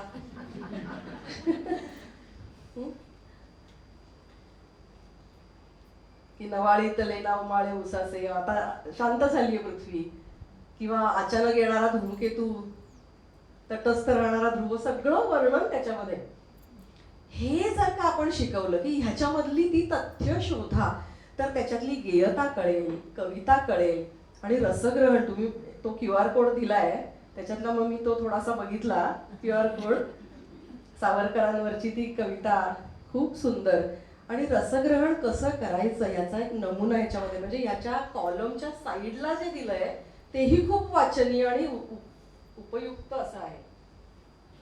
तर एका ठिकाणी त्यांनी असा एक QR कोड दिलाय, त्याच्यामध्ये कवी मधुसूदन नाही मनमोहन, कारण ते कवी कधीतरी अज्ञात राहतात आणि ती कविताच लक्षात राहते की आकाश म्हणाले नाही, भूमी म्हणाली नाही, पण विनायकाने त्यांची आळवणी केली नाही. आणि दगडाची पार्थिव भिंत मग पुढे अकस्मित सरली, मी कागद झाले आहे चललीही असे ती वदली. आता ह्या कविता आपल्याला आवडतात, पण ह्याचं कधी आपण रसग्रहण करण्याची हिंमत नाही दाखवली. पण हा खरंच एखादा प्रयोग देता येईल का विद्यार्थ्यांना? हा प्रकल्प असू शकतो नक्कीच. त्यांनी वाक्प्रचारांचा, शब्दप्रयोगांचा पण एक प्रकल्प केलाय की राग येणे 55 पानावर राग येणे, याच्यावर किती 26 वाक्प्रचार सापडलेत. मराठी भाषा इतकी समृद्ध आहे, त्यांच्यावर, त्या भाषेवर तुम्ही जर प्रेम करू लागलात तर खूप मोठा खजाना सापडेल, खूप मोठा. की इंग्रजी थिटी पडते कित्येक वेळेला आपल्या भाषेच्या समृद्धीपुढे, सौंदर्यापुढे, वेगवेगळ्या प्रकारच्या अलंकारांपुढे, आभूषणांपुढे ती फिकी पडते. इतकी माझी भाषा समृद्ध आहे. मग त्याची आवड कशी लावायची? म्हणजे मी एक विज्ञानाची शिक्षिका असून सुद्धा मला पण कोणीतरी ही भाषेची आवड लावली असेल ना. म्हणून म्हणजे आपल्याला विद्यार्थ्यांना ऑलराऊंडर करायचंय, भारतावर प्रेम करायला शिकवायचंय, आपल्या भाषेवर प्रेम करायला शिकवायचं, तर मग हे प्रकल्प पाहिजे. नुसती घोकमपट्टी, मार्क, चांगल्या सॉफ्टवेअर कंपनीमध्ये नोकरी, हे इप्सितच नाही आपलं, हे उद्दिष्टच नाही आपलं. आपल्या शिक्षणाचं उद्दिष्ट उद्धरेत आत्मनात्मानम असं जर असेल, स्वतःचा उद्धार आणि इतरांचाही उद्धार करणारं जर का असं, आपल्या आत्म्याचा उद्धार करणारं असं जर असेल, तर तो उद्धार कसा होईल त्याची दिशा शोधण्यासाठी आपण विद्यार्थ्यांना प्रयत्नवत करू शकतो का? हा प्रयोग वेगवेगळ्या पद्धतीने, फक्त विज्ञानामध्येच प्रयोग असतात असं नाही. बऱ्याच वेळेला अनेक शाळा, म्हणजे आमच्या DED कॉलेजमध्ये पण हा प्रश्न नंतर आला की भाषेसर पण आहेत एज्युकेशनल संस्थेचे, की प्रयोगशाळा आहे की आमच्याकडे. अरे पण फक्त विज्ञानाची तुमच्याकडे प्रयोगशाळा, की इथे बाप दाखव नाही तर श्राद्धघर म्हणतो ना आपण, ते फक्त की विज्ञानामधनं दाखवून द्या की इतक्या प्रमाणात हे आहे किंवा हे याला चिकटतं का नाही. म्हणजे आता हे शालेय स्तरावरची उदाहरणं सांगते, परंतु भाषेमध्ये सुद्धा प्रयोग असू शकतो, गणितामध्ये प्रयोग असू शकतो, ह्या सगळ्या, किंवा कलांमध्ये वेगवेगळे प्रयोग केले जाऊ शकतात. या सगळ्यासाठी आपल्याला प्रकल्प केले पाहिजेत, वेगवेगळ्या ठिकाणी मुलांना घेऊन गेलं पाहिजे. शिक्षकाचं काम थोडंसं अवघड असतं. मगाशी त्यांनी सांगितलं की नियोजनाचा भाग, आम्ही एक शब्द वापरतो त्याच्यासाठी की पूर्वनियोजन आणि पूर्ण नियोजन, की आधी करून ठेवायचंय ते आणि पूर्णतः करायचंय ते, असं नियोजन करावं लागतं शिक्षकाला. खूप डबल व्याप होतो, व्याख्यान द्यायचं आणि टिकमार्क करायची की हा माझा चॅप्टर संपला, हे खूप सोपं आहे. परंतु प्रकल्पाची गती धीमी असते, त्याचे रिझल्ट्स हे अशाश्वत आणि अनप्रेडिक्टेबल असतात. प्रत्येकासाठी असलेले रिझल्ट्स वेगवेगळे असू शकतात. अशा विविध पद्धतीने आपल्याला करता येईल. पण असो, आपल्याला हे करत राहायचंय. हा एक लेसन थोड्या प्रमाणात आपल्याला एका चित्रपटाने दिला, 3 इडियट्स सारख्या. पण अर्थातच त्या चित्रपटाचं उदाहरण आता आपण मी देतच नाही हल्ली खरं तर, कारण त्याचा नायक जो होता तो सस्पिशियस किंवा खोटा होता हे लक्षात यायला लागले आता. पण एकंदरीत एक थीम म्हणून आता आठवलं की साधारणपणे काय शिकलं पाहिजे. अन्यथा तुम्हाला सायन्स ग्रॅज्युएट होऊन पण आपण म्हणजे चिडवायचे ना की तुला फ्यूज पण नाही लावताय फिजिक्सचा स्टुडंट असून, असं वगैरे बदलताय. तर असं व्हायला नको, म्हणून आपल्याला विद्यार्थी जर घडवायचे असतील तर प्रकल्पांना पर्याय नाही, उपक्रमांना पर्याय नाही. त्याला भाषेचं बंधन नाही, त्याला विषयाचं बंधन नाही, त्याला वेळेचं बंधन नाही. कधीही केव्हाही कुठल्याही विषयावर करण्यासारखे असे अनेक प्रकल्प आपण करू शकतो. अशा प्रकारे संदेश देणारं आणि आपल्याला मार्गदर्शन करणारं असं हे सुंदर पुस्तक आणि मुखपृष्ठ खूप छान आहे. आकाशातून पाणी झेलणारा, ढगांचं पाणी झेलणारा असा छोटासा मुलगा दाखवलाय वगैरे, अतिशय अप्रतिम असं पुस्तकाचं मुखपृष्ठ. गिरीशजी सहस्रबुद्धे आले असतील तर त्यांचं अभिनंदन, नसेल तर त्यांना कळवा. खूप छान असं पुस्तक तुम्ही आमच्या सगळ्या शिक्षकांसाठी उपलब्ध करून दिलं आणि मला या कार्यक्रमासाठी आपण निमंत्रित केलं आणि माझे थोडेसे विचार ऐकून घेतले. मला माहीत आहे की इथे खूप तज्ज्ञ मंडळी बसलेली आहेत आणि आम्ही राजकारणामध्ये जेव्हा असतो तेव्हा आता फार तज्ज्ञता वगैरे ठेवत करायच्या आधीच निघायची वेळ येते. त्यामुळे तुमच्या सगळ्यांच्या पुढे बोलण्याची खरं तर माझी काही प्राज्ञा नव्हती, पण आता उभंच केल्यानंतर बोलायलाच पाहिजे. त्यामुळे आणि दिलगिरी व्यक्त करते की मला कार्यक्रमाला येण्यासाठी उशीर झाला. आज माझ्या कार्यक्रमाच्या स्केड्यूलमध्ये एक कार्यक्रम ॲड झाला, तो माननीय मुख्यमंत्री देवेंद्रजी फडणवीस यांचा, की जो मला टाळता येण्यासारखा नव्हता. तो आयत्या वेळेला आल्यामुळे कार्यक्रमाचं सगळं टाईमटेबल काही प्रमाणात विस्कळीत करून का होईना मी इथे गाठलंय. आणि तुम्हाला मला उशीर यायला आवडत नाही एक मास्तरीण असल्यामुळे, पण आता काही अपरिहार्य स्थितीमुळे उशीर होतो. उशीर आल्याबद्दलही दिलगिरी व्यक्त करते. थांबते. धन्यवाद. जय हिंद, जय महाराष्ट्र.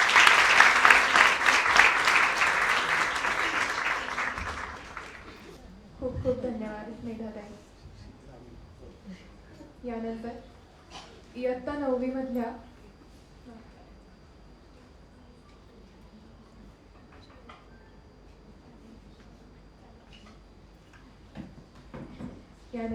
ज्ञानप्रबोधिनी प्रशालेमध्ये इयत्ता 9वीत शिकणाऱ्या तनिष्का आणि अनन्या यांना त्यांनी जयश्रीताईंसोबत अनुभवलेल्या प्रकल्प प्रक्रियेबद्दल काही सांगायचं आहे. त्यासाठी त्यांना मी मंचावर येण्याची विनंती करते.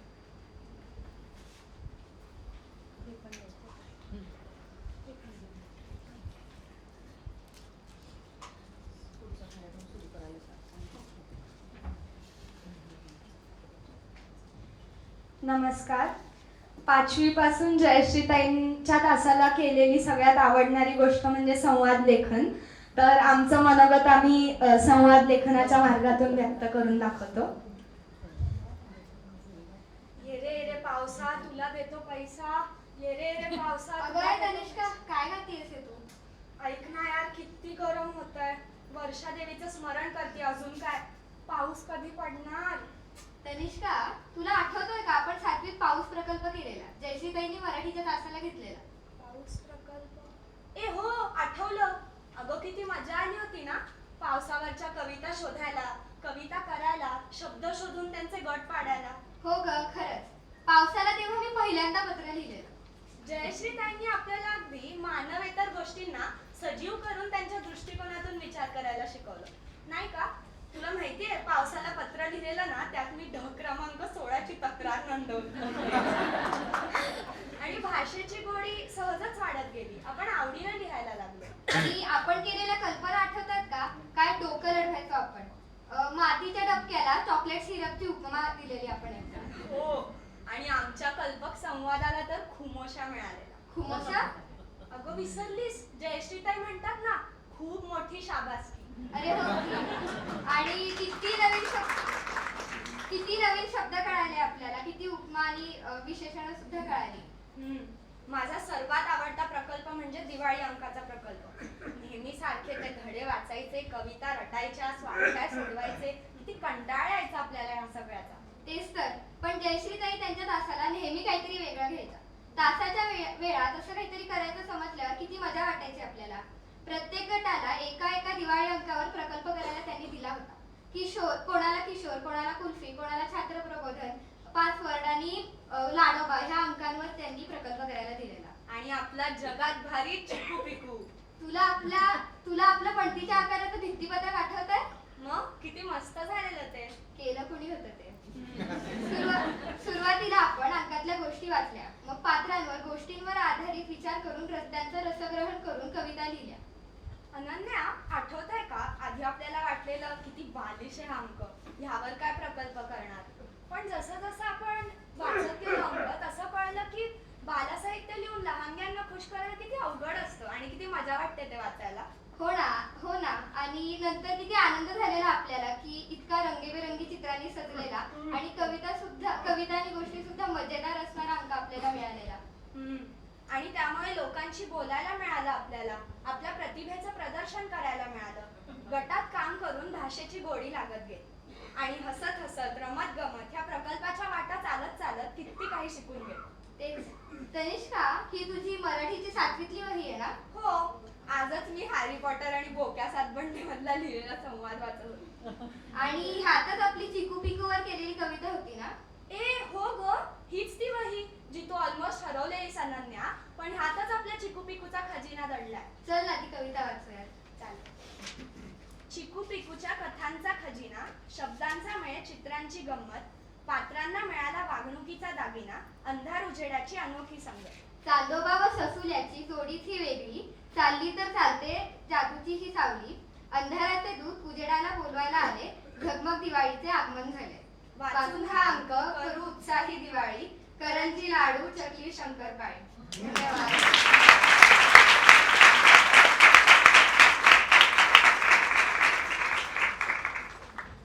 धन्यवाद मुलींनो. हे सगळं ऐकत असताना आम्ही एकमेकींमध्ये काय बोलायचं ते आठवून आम्ही दोघेही हसत होतो. आता पुढे जाऊया.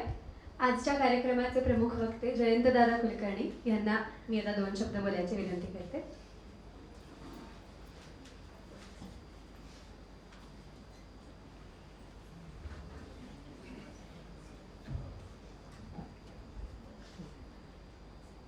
व्यासपीठावरील मान्यवर, हाडाच्या शिक्षिका आणि पुणे शहराचं एक लोकप्रिय नेतृत्व असलेल्या माननीय मेधाताई, धन्वंतरीताई, ज्योत्स्ना प्रकाशनचे परांज पेसर, जयश्रीताई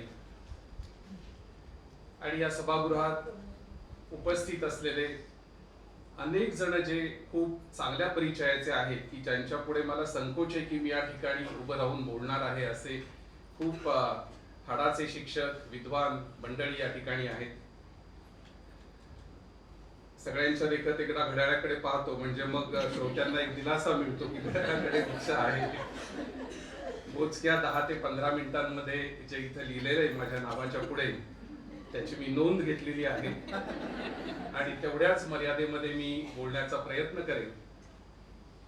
एक सुंदर देखणं पुस्तक जयश्रीनं दाखवलं 3 दिवसांपूर्वी जेव्हा ती विद्यापीठात आली होती तेव्हा, आणि मला बरं वाटलं की मी PDF नको तर पुस्तकच पाहिजे असा आग्रह धरला, चक्क त्याचा वास घेतला आणि इतकं सुंदर तरल मुखपृष्ठ असलेलं पुस्तक जेव्हा मी वाचायला लागलो तेव्हा लक्षात आलं की किती सुंदर एक विचार प्रक्रिया उलगडून दाखवली आहे. प्रत्येक पानावरती एक तरल संवेदनाशील शिक्षिकेला आधी काय सुचलं, हा विषय मनात कसा आला, मुलांशी चर्चा केल्याशिवाय त्यातला एकही प्रकल्प सुरू झालेला नाही, त्या राबवलेल्या कल्पना नाही आहेत, त्या निर्माण झालेल्या कल्पनांना फुलवलेला पिसारा सगळा त्या प्रकल्पांच्या रूपामध्ये आहे. आता किती छान वाटलं या मुली जेव्हा बोलत होत्या पावसाबद्दल. मी ठरवलं होतं की त्या पुस्तकातल्या काही छान जागांबद्दल सांगायचं नाही, याचं कारण त्या वाचण्याच्या गोष्टी आहेत. प्रकल्प पुण्यातल्या शाळांमध्ये झालेला आहे त्यामुळे मुलं पुणेकर आहेत. काय कल्पना आहेत त्या, हो की पावसाबद्दलचं म्हणजे मला पुन्हा तो सगळे सांगतायत तोच मला प्रकल्प, बाकीचे पण सुंदरच आहेत, पण हा जो पाऊस प्रकल्प आहे, मराठी कवितेतला पावसाची कविता शिकवताना जयश्रीताईच्या वर्गाच्या बाहेर हा पाऊस सुरू झाला आणि ही मुलं, शिक्षिका सगळेच पाऊस बघायला लागले आणि त्यातनं या प्रकल्पाचं बीज पडलं. आणि मग 2-2, 3-3 मुलांच्या गटांना विषय दिला गेला, पावसाबद्दलचे शब्द लिहा, पावसाबद्दलच्या शब्दांचं वर्गीकरण करा, कविता सापडा आणि मग शेवटी म्हणजे त्या ब्लूम्स टेक्नॉलॉजी प्रमाणे, टर्मिनॉलॉजी प्रमाणे आकलन झालं, थोडंफार त्यामध्ये उपाययोजन झालं, त्यानंतर विश्लेषण झालं. बुद्धिमत्तेची सर्वात जास्त कसोटी असते ती निर्मिती क्षमता, अभिव्यक्ती. तिथपर्यंत त्या प्रकल्पातनं मुलांना त्या घेऊन जातात आणि मुलं वेगवेगळ्या शहरांमधल्या नद्यांवरचे पूल भेटतात अशा प्रकारची कल्पना लढवतात. त्याच्यात बघा, शहरं वेगवेगळी, नद्यांवरचे पूल वेगवेगळे, आणि ही मुलं गप्पा मारतायत एकमेकांशी. आणि गप्पा मारताना ते असं म्हणतायत की आपण पूल आहोत असं म्हणून गप्पा मारू. आणि मग पुण्याचा भिडे पूल सगळ्यांना सांगतो की पुण्यामध्ये फार प्रचंड पाऊस होतो, दरवर्षी पहिल्या पावसात मी पाण्याखाली जातो. पुण्यातल्या चर्चा मुलांपर्यंत कशा पोहोचतात बघा. या नको त्या गोष्टींना जो हाईप मिळतो पुण्यामध्ये, त्याचं हे उदाहरण. भिडे पूल पाण्याखाली जातो ही एक, म्हणजे या बातमीची पुणेकर वाटच पाहत असतात. जे पुण्यात राहूनही पुणेकर त्यांना स्वतःचे समजत नाही अशा जमातीचं प्रतिनिधित्व मी करतो. मी नगरून आलेलो ना, आमच्या सीना नदीला कधी पूल आम्ही पाहिलेला ना कधी पाणी पाहिलेलं. त्यामुळे भिडे पुलाचं इतकं आम्हालाही पराकोटीचं आकर्षण. त्यामुळं इतर शहरांमधल्या सगळ्या पुलांना खरोखर असं वाटतं की पुणे म्हणजे चेरापुंजीच, केवढा प्रचंड पाऊस पडतो. आणि मग कुणीतरी सांगतो, अरे हा भिडे पूल बुटका आहे. ही मुलांची प्रतिभा आहे. भिडे पूल बुटका आहे, तो लगेच पाण्याखाली जातो. आणि मग सगळे पूल त्याला तंबी देतात, अशी परत लबाडी करायची नाहीये.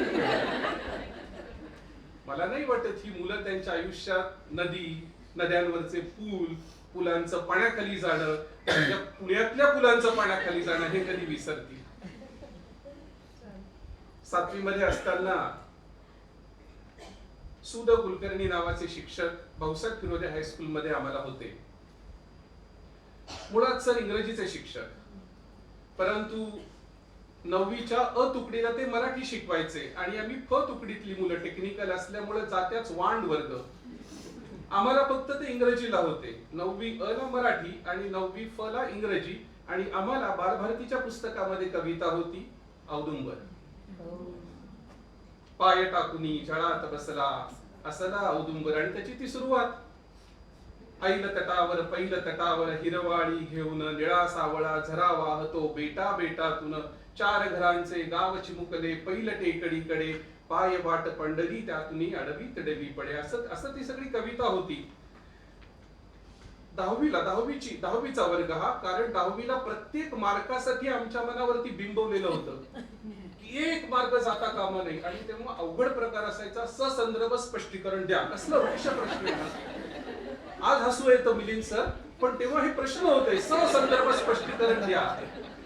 आणि त्याच्यामध्ये या औदुंबर कवितेतली शेवटची ओळ हमखास असायची, पाय टाकुनी झळात बसला असला औदुंबर. आणि मग आम्हाला ते आम्ही घोकंपट्टी केलेली सगळे मुलं. आणि मग बालकवींनी औदुंबरावरती व्यक्तीचं रोपण केलेलं आहे. औदुंबर म्हणजे एक व्यक्ती आहे, निराशेने ग्रासलेली, असं काहीतरी ते असायचं. आम्हाला आमच्या काही मित्रांनी सांगितलं की सुभाष कुलकर्णी सरांनी आम्हाला ती कविता चित्र काढून शिकवली. आता फ तुकडीतले मुलं अ तुकडीत आपलेच इंग्रजीचे सर मराठी कविता शिकवतात आणि आपल्याला काहीच मिळत नाही. त्यामुळे आम्ही त्यांना म्हटलं, सर आपल्याही वर्गात तुम्ही आम्हाला इंग्रजीचे शिक्षक असले तरी मराठी कविता चित्र काढून शिकवा. आणि मग सरांनी ठरवलं की मला 1 दिवस द्या. त्या दिवशी इंग्रजीचा तास झाला नाही. सरांनी फक्त 3-4 उत्कृष्ट चित्रकला असलेल्या मुलांना वर्गामध्ये उभं केलं. मुलं फळ्यापाशी, सर मागे. 2-4 मुलांना कवितेच्या ओळी सांगायला सांगितल्या आणि त्या 2-3 मिळून ते चित्र पूर्ण केलं. त्यामध्ये अनपेक्षितपणे एका विद्यार्थ्याने जेव्हा शेवटची ओळ म्हटली गेली, झाकाळूनी जळ गोड काळीमा पसरे लाटांवर पाय टाकुनी तळ्यात बसला असला औदुंबर, ही ओळ म्हणेपर्यंत त्यांनी भराभरा 3 दगडांचं चित्र काढलं. हैदराबादच्या परिसरामध्ये अशा शिळा सापडतात, मोठ्या मोठ्या आकाराचे दगड असतात, त्याला खडकही म्हणता येत नाही. अशा शिळांचं चित्र काढलं. निमुळत्या आकाराने होत गेलेल्या अशा 3 दगडांच्या गोट्यांवरती गोटे बसवलेले, जणू काय तो माणूस आहे असं दिसतो. औदुंबराचं झाड एका मुलाने काढलेलं आणि त्याच्या पुढे या काठावरती त्या मुलांनी फक्त 3 दगडांच्या आकृत्या काढल्या, जणू काही अंधारामध्ये एक माणूस तळ्यामध्ये पाय सोडून बसलाय. हे त्या 10वीतल्या वर्गातल्या मुलांनी ते चित्र काढलं. आज आयुष्यामध्ये 55व्या वर्षी देखील ती कविता, ते चित्र सगळं इतकं डोक्यामध्ये बसलंय की कवितेमधला अर्थ शोधायची सवय तेव्हा लागली ती लागलीच. हे प्रकल्पात ससंदर्भ स्पष्टीकरण देऊन ना कधी कोणती कविता कळत ना ती कविता लक्षात राहत, काही होत नाही. पण एका सुंदर चित्रातनं. आणि मग पुढे कॉलेजला मराठी विषय मुद्दाम घेतला. 11वी 12वीला इलेक्ट्रॉनिक्स असलं तरी ऐच्छिक विषय होता, घेतला. शिकवायला डॉक्टर लीला गोविलकर अनेक जणांना माहिती असतील. आणि मग जेव्हा त्यांनी ते सांगितलं की सुंदर कविता, रान फुले माळून आल्या निळ्या निळ्या लाटा, आणि मग बाई शब्दांमधलं चित्र सांगत होते आम्हाला की या ठिकाणी कवीला रान फुले लेऊन आल्या भरधावत्या लाटा असंही म्हणता आलं असतं. रान फुले लेऊन आल्या सजलेल्या लाटा असंही म्हणता आलं असतं. पण कवी निळ्या निळ्या लाटा असं म्हणतो तेव्हा त्या निळ्या निळ्या शब्दांमुळे ती लाट आपल्याकडे येते असा भास होतो. काय आपल्यातून निरीक्षण येते. पुन्हा चित्र, पुन्हा मग वेगवेगळ्या कवितांचं त्यांनी आम्हाला जमवायला सांगितल्या. सुन्या सुन्या मैफिलीत माझ्या, शब्दांच्या विरुक्तीमुळे होणारे आघात, त्यातनं निर्माण होणारं सचित्रता, याचा मनावरती केवढा परिणाम होतो हे जर त्या प्रकल्पात, आता कळतं की अरे ते प्रकल्पच होते. त्याला काही कोणी प्रकल्प असं नामाभिमान तेव्हा केलं नाही, परंतु आता खूप आपण मायक्रो लेव्हलला जाऊन विचार करतोय राष्ट्रीय शैक्षणिक धोरणामुळे. परंतु हे सगळं शिक्षक केंद्रित असतं. त्या मुलांचं भाग्य थोर की ज्यांना असे शिक्षक मिळतात. मला तर असं वाटतं की 10वी पर्यंतच्या शाळांमध्ये 70 शिक्षक असे असतील असं नाही, परंतु 2 जरी शिक्षक मिळाले ना, त्या शिक्षकांचा प्रभाव सगळ्या शाळेवरती राहतो. तसं मला या जयश्रीच्या प्रकल्प वाटांमधनं वाटतं की अशी शिक्षक आणि अशा शिक्षकांना आकार देणारे अक्षरनंदन आणि ज्ञानप्रबोधिनी सारख्या तशा अर्थाने प्रयोगशाळा, याचं महत्व खूप आहे. विशेषतः आज या सगळ्या गॅझेटच्या जमान्यामध्ये मुलं मोबाईल न वापरता काहीतरी करतायत, चर्चा करतायत, एकमेकांच्या घरी जात आहेत, बोलतायत, प्रकल्पाविषयी गप्पा मारतायत आणि अशा रंजक आणि ज्ञानप्रधान कृतींची चर्चा करतायत. हे किती देखणं आहे. पालकांचा ज्या पद्धतीनं या मुलांच्या अभ्यासात सहभाग असतो त्यात मला असं वाटतं की दुहेरी हेतू साध्य होतात. यात मुलांचं शिक्षण नाही, त्या निमित्ताने पालकांनाही कविता कळतात हल्ली. कारण हे मिस झालेलं आहे सगळं, या बसेस चुकलेल्या आहेत सगळ्या. त्याच्यामुळे मुलांकडनं हे छान करून घेणं, त्याची विचार प्रक्रिया दाखवणं, ते इतकं रमणीय आणि वाचनीय झालेलं आहे. ते 3 कप्प्यांमध्ये त्याची रचना आहे. डावीकडे काही उतारे आहेत, मधल्या भागामध्ये काही उतारे आहेत आणि उजवीकडे काही टिप्पण्या आहेत. असं सगळं ते पुस्तक इतकं देखणं झालेलं आहे. त्यामागची विचार प्रक्रिया कळते, त्यामध्ये मुलांच्या कल्पनाशक्तीला कसा वाव मिळतो ते कळतं. आणि मग लक्षात येतं की हा एका मोठ्या प्रवासाच्या टप्प्यावरती आम्ही आमचं शिक्षण घेऊन आलेलो आहोत. परवा बेंगलोरला गेलो होतो. बेंगलोर विद्यापीठातल्या शिक्षकांपुढे काही विषय मांडायचा होता. सहज तेव्हा लक्षात आलं की 7 मार्चला मी भाषण करत होतो. 7 मार्च 2026, 7 मार्च 1835ला पहिली इंग्लिश मीडियमची एज्युकेशन पॉलिसी ब्रिटिशांनी या ठिकाणी आणली. 190 वर्ष झाली. निमित्त होतं मॅकलो या ठिकाणी आला. का बोलावलं त्याला? 1813 साली इंग्लंडच्या राजाने ठरवलं की भारतामध्ये शिक्षणाचा विचार हा ईस्ट इंडिया कंपनीने केला पाहिजे, नुसताच व्यापार नाही करायचा, त्यांनी जबाबदारी घ्यायची. आणि मग दरवर्षी 1 लाख रुपये खर्च करायचं फरमान निघतं 1813ला. 14, 15, 16, 17 पुढची 10-20 वर्ष पैसेच खर्च होत नाही. का पैसे खर्च होत नाही? तर भारतामध्ये जे राज्य करणारे इंग्रज होते अधिकारी, त्यातही 2 गट होते. एक होता तो त्यांना, ज्याला याचा म्हणता येईल की पौर्वात्य वाङ्मयातनं आम्हाला शिक्षण द्या, ओरिएंटलिस्ट त्याला म्हणतात, ओरिएंटल शिक्षण. आणि दुसरा होता हा अँग्लिसिस्ट, म्हणजे इंग्रजी पाश्चिमात्य विद्येतनं आम्हाला शिक्षण द्या. वाङ्मय कोणतं घ्यायचं, भाषा कोणती वापरायची, पौर्वात्य वापरायची का पाश्चिमात्य वापरायची, या 2 गट पडले होते. पौर्वात्यवाल्यांचं म्हणणं फार उदात्त होतं असं नाही. त्यांना भीती वाटत होती की इंग्रजी शिक्षणामुळं भारतीयांच्या मनामध्ये उद्या स्वातंत्र्याची इच्छा पूर्ण होईल, आपल्यालाच ते धोकादायक आहे. त्याच्यामुळे यांना पौर्वात्य वाङ्मयाचाच परिचय करून द्या. इंग्रजी लोकशाहीचा, इंग्रजी वाङ्मयाचा, इंग्रजी पुस्तकांचा परिचय नको, भाषेचा तर नकोच नको. शेवटी मॅकॉलॉनी आल्यावरती 1933 ला सांगितलं, अभ्यास केला की इंग्रजी माध्यमातून सगळं शिक्षण झालं पाहिजे. त्यांनी एक मोठी नियमावली काढली. ती नियमावली लॉर्ड बेंटिकने ऍक्सेप्ट केली 7 मार्च 1835 ला. त्याला आता 190 वर्ष पूर्ण झाली परवा. 7 मार्च 1835 ते आता आमचं राष्ट्रीय शैक्षणिक धोरण, यामध्ये किमान 20 ते 25 कमिशन येऊन गेले. स्वतंत्र भारतामध्ये अनेक कमिशन आले. कोठारी आयोगापासून, नॅशनल नॉलेज कमिशन पासून आपण राष्ट्रीय शैक्षणिक धोरणापर्यंत आलो. सुरुवातीला मुळात शिक्षण सर्वदूर प्रसार कसा होईल हे आपल्या पुढचं ध्येय होतं. प्रकल्प वगैरे ह्या सगळ्या नंतरच्या गोष्टी.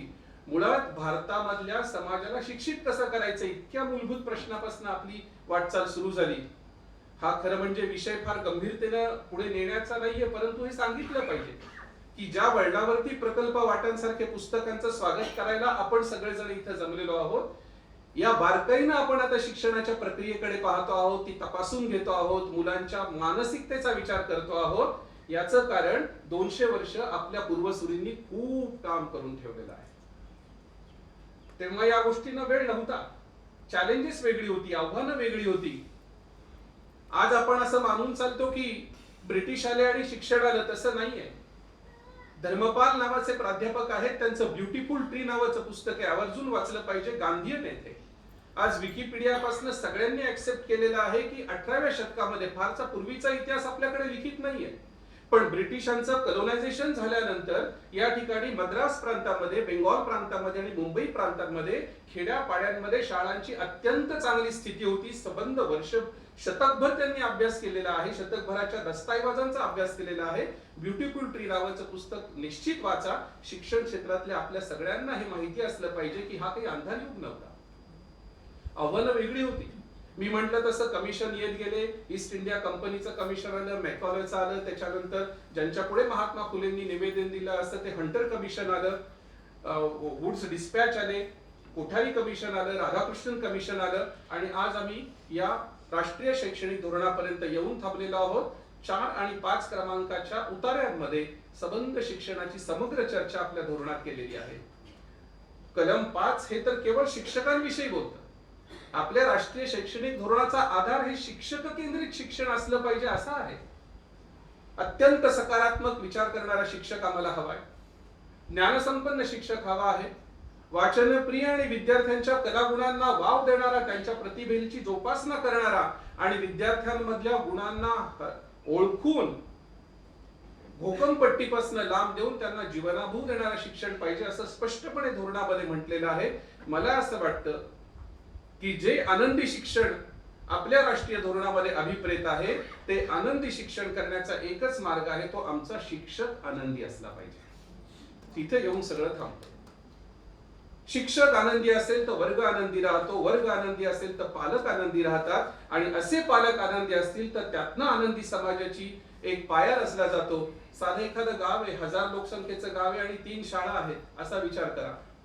आज आम्हाला सांगितलं जातं समर्थ भारत कधी शक्य आहे. समर्थ भारत शक्य आहे जर 2047 साली भारत ज्यांना चालवायचं आहे अशी पिढी समर्थ असेल तर. 2047 साली ज्यांना भारत देशाचं नेतृत्व करायचे अशी मुलं कुठे आहेत? शाळांमध्ये. सगळा समाज शाळांमध्ये. ज्याला भारताचं नेतृत्व करायचंय तो सगळा समाज या 8वी 10वी 9वीच्या मुलांमध्ये बसलेला आहे शाळांमध्ये. ऑर्गनाइज स्ट्रक्चर आमच्याकडे आहे.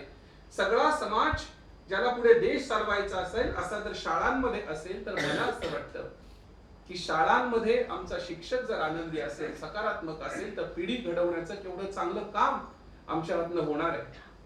ही जबाबदारीची जाणीव आहे. मी शिक्षक आहे. समोरच्या मुलाला केवळ मला टिकमार्क करायचं म्हणून शिकवायचं नाहीये. किती सुंदर विवेकानंद उपमा देतात की शिक्षक हा जणू काही त्या रोपाला पाणी घालणारा माळी आहे. त्या माळ्याला असं वाटायला नको माझ्यामुळे रोप उगवतंय. The gardener should never think that the plant is growing because of me. Vivekananda म्हणतात त्यांच्या उतार्यामध्ये, हे रोप जे आहे ना ते त्या बीचं मॅनिफेस्टेशन आहे. त्या बी मध्ये सगळं आहे. त्या मुलाच्या अंतर्मनामध्ये सगळे कलागुण आहेत.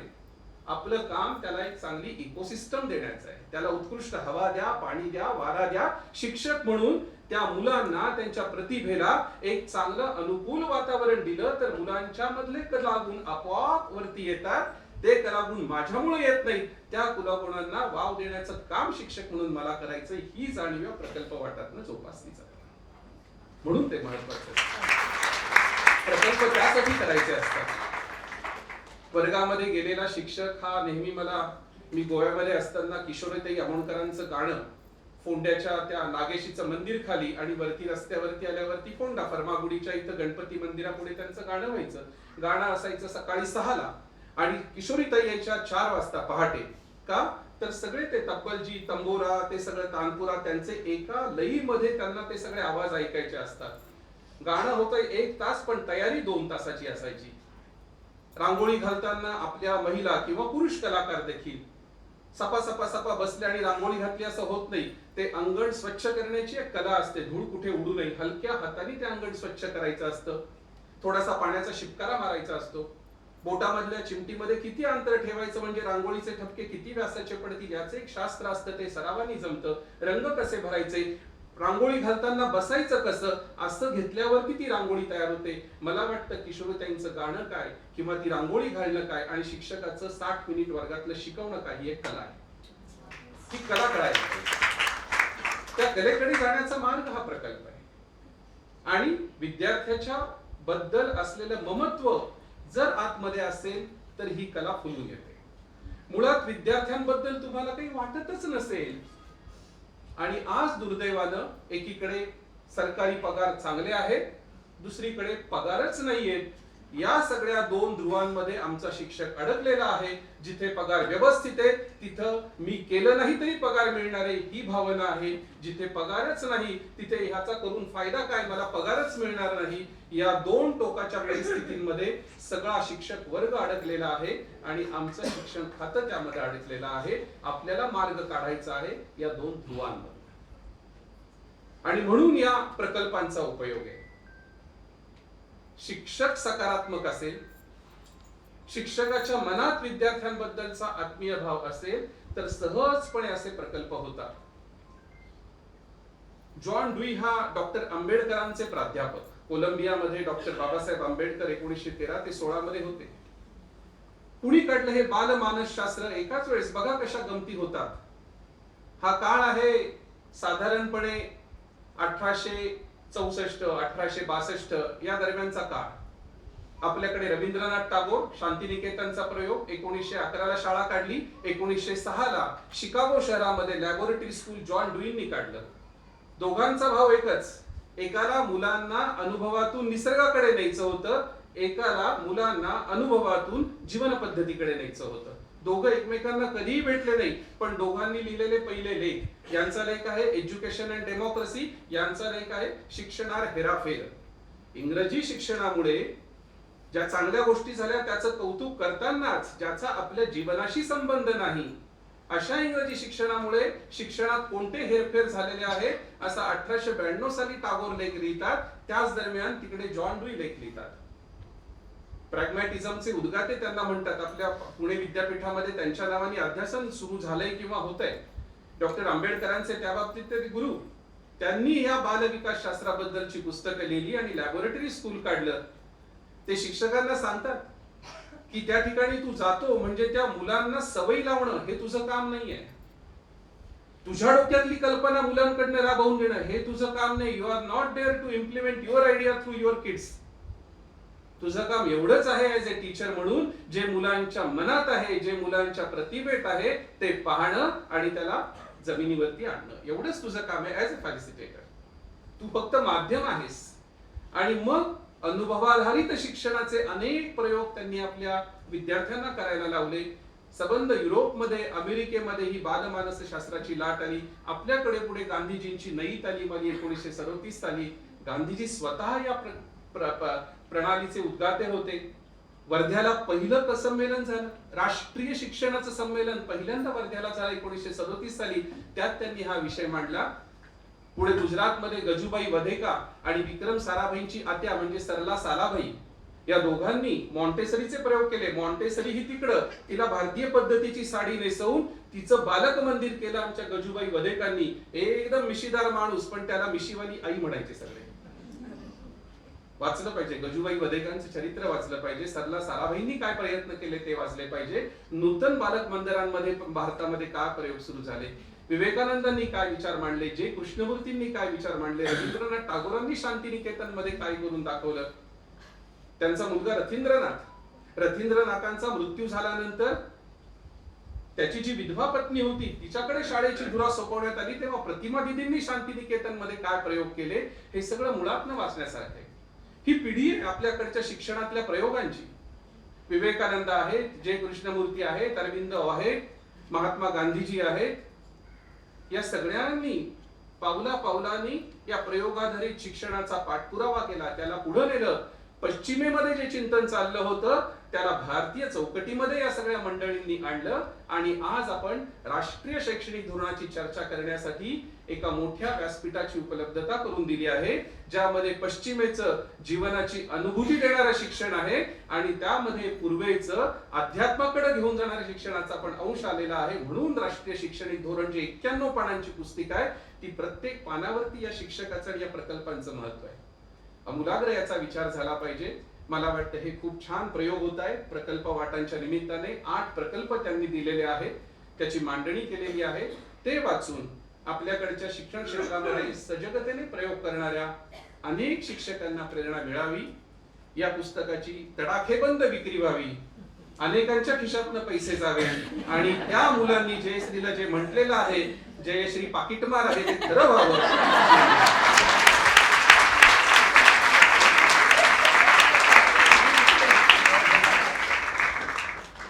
आता आपण कार्यक्रमाच्या शेवटाकडे येत आहोत. तत्पूर्वी आता पालवी आमची मैत्रीण आभार प्रदर्शनासाठी येईल. त्याच्या आधी बाहेर सर्वांसाठी चहा आणि अल्पोपहाराची व्यवस्था केली आहे आणि पुस्तक विक्रीचीही व्यवस्था केलेली आहे. उपस्थितांनी आभार प्रदर्शनानंतर ह्या दोन्ही गोष्टींचा लाभ घ्यावा. परत एकदा माहितीसाठी पुस्तकाची मूळ किंमत 290 रुपये आहे आणि सवलतीच्या दरात 220 रुपयामध्ये हे पुस्तक उपलब्ध आहे. ही सवलत 31 मार्चपर्यंत आहे. आत्ता आपण व्यासपीठावर सगळ्यांनाच पुस्तकाबद्दल अनेक गोष्टी बोलताना पाहिल्या, ऐकल्या. तर तुम्हाला सगळ्यांनाही हे पुस्तक वाचण्याची इच्छा झालेलीच असेल. तर आत्ता ह्या सवलतीच्या दराचा आपण सगळ्यांनी लाभ घेऊयात. आभार प्रदर्शन आता पुढे होईल. खरं तर ही गोष्ट आत्ताच्या कार्यक्रम पत्रिकेमध्ये नाही आहे, पण आत्ता ज्यांनी आपण ज्यांच्या छान सूत्रसंचालनाने कार्यक्रमाची शोभा वाढली आहे आणि काही विद्यार्थ्यांनी पण इथे जे काही छान गोष्टी केल्या त्यांचं थोडंसं कौतुक करूया. मी स्टेजवरील मान्यवरांना विनंती करते त्यांनी थोडं कौतुक करावं. सुमुखी धन्वंतीराईंनी तिचं कौतुक करावं. सुमुखी, जुई आणि पारवी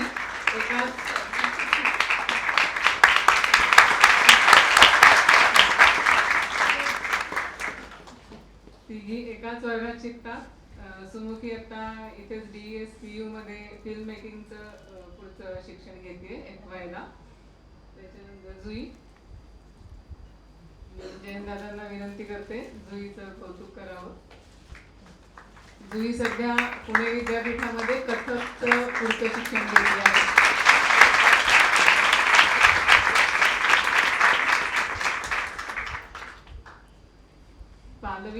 पालवीचं अजून सादरीकरण व्हायचं आहे. तुम्ही परांजपे सरांना विनंती करते त्यांनी पालवीचं कौतुक करावं. पालवी आता SP कॉलेजमध्ये मानसशास्त्र विषयाचं पुढचं शिक्षण घेतले आहे.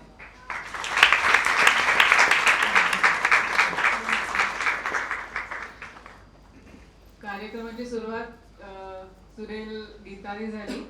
त्यातल्या सगळ्या मुलींना मी मंचावर बोलवते.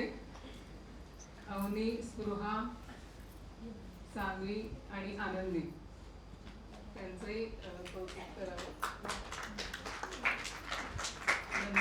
विनंती करते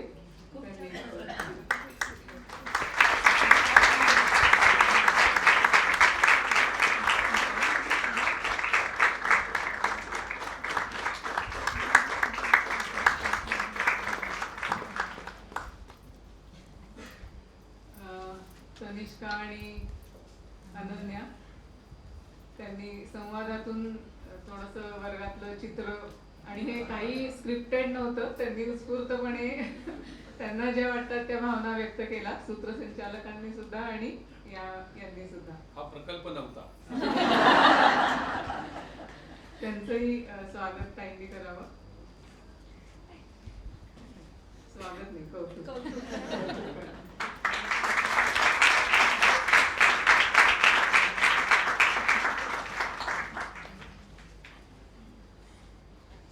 आता आभार प्रदर्शनासाठी मी पालवीला बोलू.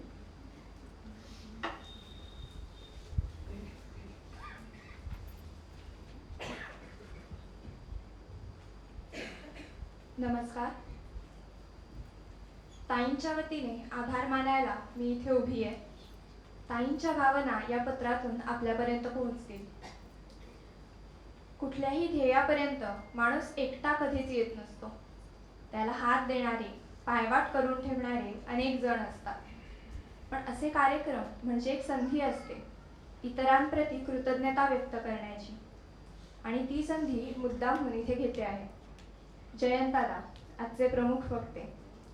जयंतदादा, 25 वर्षांपूर्वी तुमचं प्रतिभा संगम युवा साहित्य संमेलनातलं समारोपाचं ओघवत्या भाषेत केलेलं अनेकांना प्रेरणा देणारं भाषण माझ्या अजूनही लक्षात आहे. भविष्यात आपण काही चांगलं करू शकलो तर त्यासाठीच्या कौतुकात तुम्हीही सामील असायला हवं, हे कळत नकळत मनात होतं. पुस्तक प्रकाशन कार्यक्रमाच्या वेळेतला बदल असो किंवा पुस्तक तुमच्यापर्यंत पोहोचवण्यातली दिरंगाई असो, तुमच्या समजूतदार बोलण्यातून माझ्यासाठी या गोष्टी तुम्ही खूप सहज केल्या.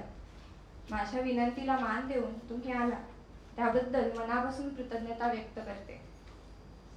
बाबा, श्रुती आणि चेतन, ताईंचे वडील, बहीण आणि भाऊ. आपलं घर हाडाचं शिक्षक घर आहे. प्राथमिक शिक्षणापासून विद्यापीठीय शिक्षणापर्यंतची व्यापकता त्यात आहे. प्रकल्प वाटा हे पुस्तक करायचं ठरवल्यावर आपली झालेली पहिली बैठक आणि लेखाची केलेली चिरफाड मला आजही आठवते. तेव्हापासून सुरू झालेल्या या प्रवासात वेळोवेळी तुम्ही माझ्याबरोबर आहात. हा दिलासा खूप मोठा आहे. आज आई असती तर तिलाही नक्कीच आनंद झाला असता. बादल, सरांचा विद्यार्थी. पु ल देशपांडे यांच्या भाषेत सांगायचं झालं, बादल, तर तू आमच्या घरचा नारायण आहेस. जिथे जिथे गरज असते किंवा जिथे जिथे तुला वाटतं की आम्हाला तुझी गरज आहे, तिथे तू हक्काने आणि आपलेपणाने आमच्यासाठी नेहमीच उभा असतोस. काम छोटं किंवा मोठं कुठलंही असो, ते नक्की पूर्ण होणार याची आम्हाला खात्री असते, आणि म्हणूनच आम्ही नेहमीच निश्चिंत असतो. तुझ्या पुढच्या वाटचालीसाठी तुला खूप शुभेच्छा. काटीकर कुटुंबीय, सुजित दादा आणि वैशाली, ताईंचे दीर आणि जाऊ. प्रकल्प वाटा पुस्तक प्रकाशनाच्या आयोजन नियोजनाच्या बैठकी घेणं असो, प्रत्यक्ष सभागृहाची पाहणी करणं असो, कार्यक्रमाविषयी छोटंसं टिप्पण करून ते अनेकांपर्यंत पोहोचवणं असो, की अंतिम टप्प्यातल्या तयारीतला उरका असो, तुमचं माझ्यासाठी असणं, मला समजून घेणं आश्वासक होतं. आजी, आबा, तुमचे आशीर्वाद नेहमीच माझ्या पाठीशी आहेत. आनंद, तुझ्या पाठिंब्याशिवाय आणि सहकार्याशिवाय मी इथपर्यंत पोहोचणं अशक्यच होतं. आर्या, तू केलेल्या 2 आमंत्रण पत्रिका सगळ्यांनाच आवडल्या. पटापट काही कळायच्या आत संगणकावर तुझी फिरत असलेली बोटं आणि समोर साकार होत असलेल्या गोष्टी तुझी त्यातील तज्ञता दर्शवतात. मोठी हो. माझे सगळे आजी माझी विद्यार्थी, तुमच्याबद्दल काय सांगू? एकच सांगते, तुम्ही आहात म्हणून मी आहे. तुम्हा सगळ्यांबद्दलच मनापासून कृतज्ञता व्यक्त करते. श्रुती अकोलकर, ताईंची मैत्रीण. पुस्तक प्रकाशनाचा कार्यक्रम करावा की नाही अशा द्विधा मनस्थितीत असताना कार्यक्रम करायचा, आणि तोही मोठा आणि दणक्यातच असा आग्रह असणारी तू. नुसतं असं म्हणून न थांबता कार्यक्रम अधिक आखीव रेखीव व्हावा यासाठी झटणारीही तू. माझ्या आधी आणि माझ्या पुढे जाऊन कार्यक्रमाचं दृश्य रूप पाहणारी तू. माझ्या वेगवेगळ्या मनस्थितीतही मला सोबत करणारी तू. आभार नाहीच मानायचे, पण कृतज्ञता नक्कीच व्यक्त करते.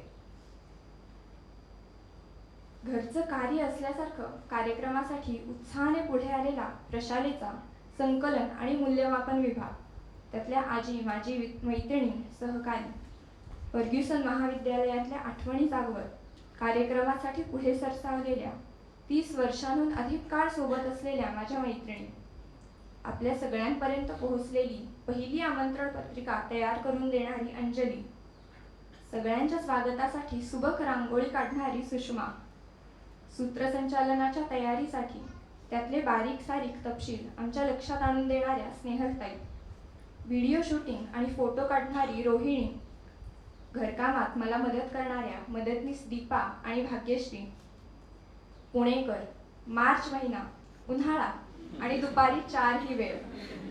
हे समीकरणच थोडं गडबडलेलं, पण तरी माझ्यावरच्या प्रेमापोटी, आपुलकीपोटी तुम्ही सगळे इथे उपस्थित राहिलात.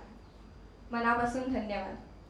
बाहेर गावाहूनही काही स्नेही मुद्दामून या प्रकल्प वाटा पुस्तक प्रकाशनाला आवर्जून आले आहेत. मनापासून धन्यवाद. सभागृह उपलब्ध करून दिल्याबद्दल DES संस्था, व्यवस्थेतील प्रदीप सर, सूरज दादा, अशोक मामा, तुमचेही मनापासून आभार. अनवधानाने प्रत्यक्ष उल्लेख कोणाचा करायचा राहिला असल्यास दिलगिरी व्यक्त करते. धन्यवाद. कार्यक्रमाची सांगता पसायदानाने होईल. मी अवनीला त्यासाठी मंचावर बोलावते. पसायदान म्हणण्यासाठी सर्वांनी उभं राहा.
स्वधर्म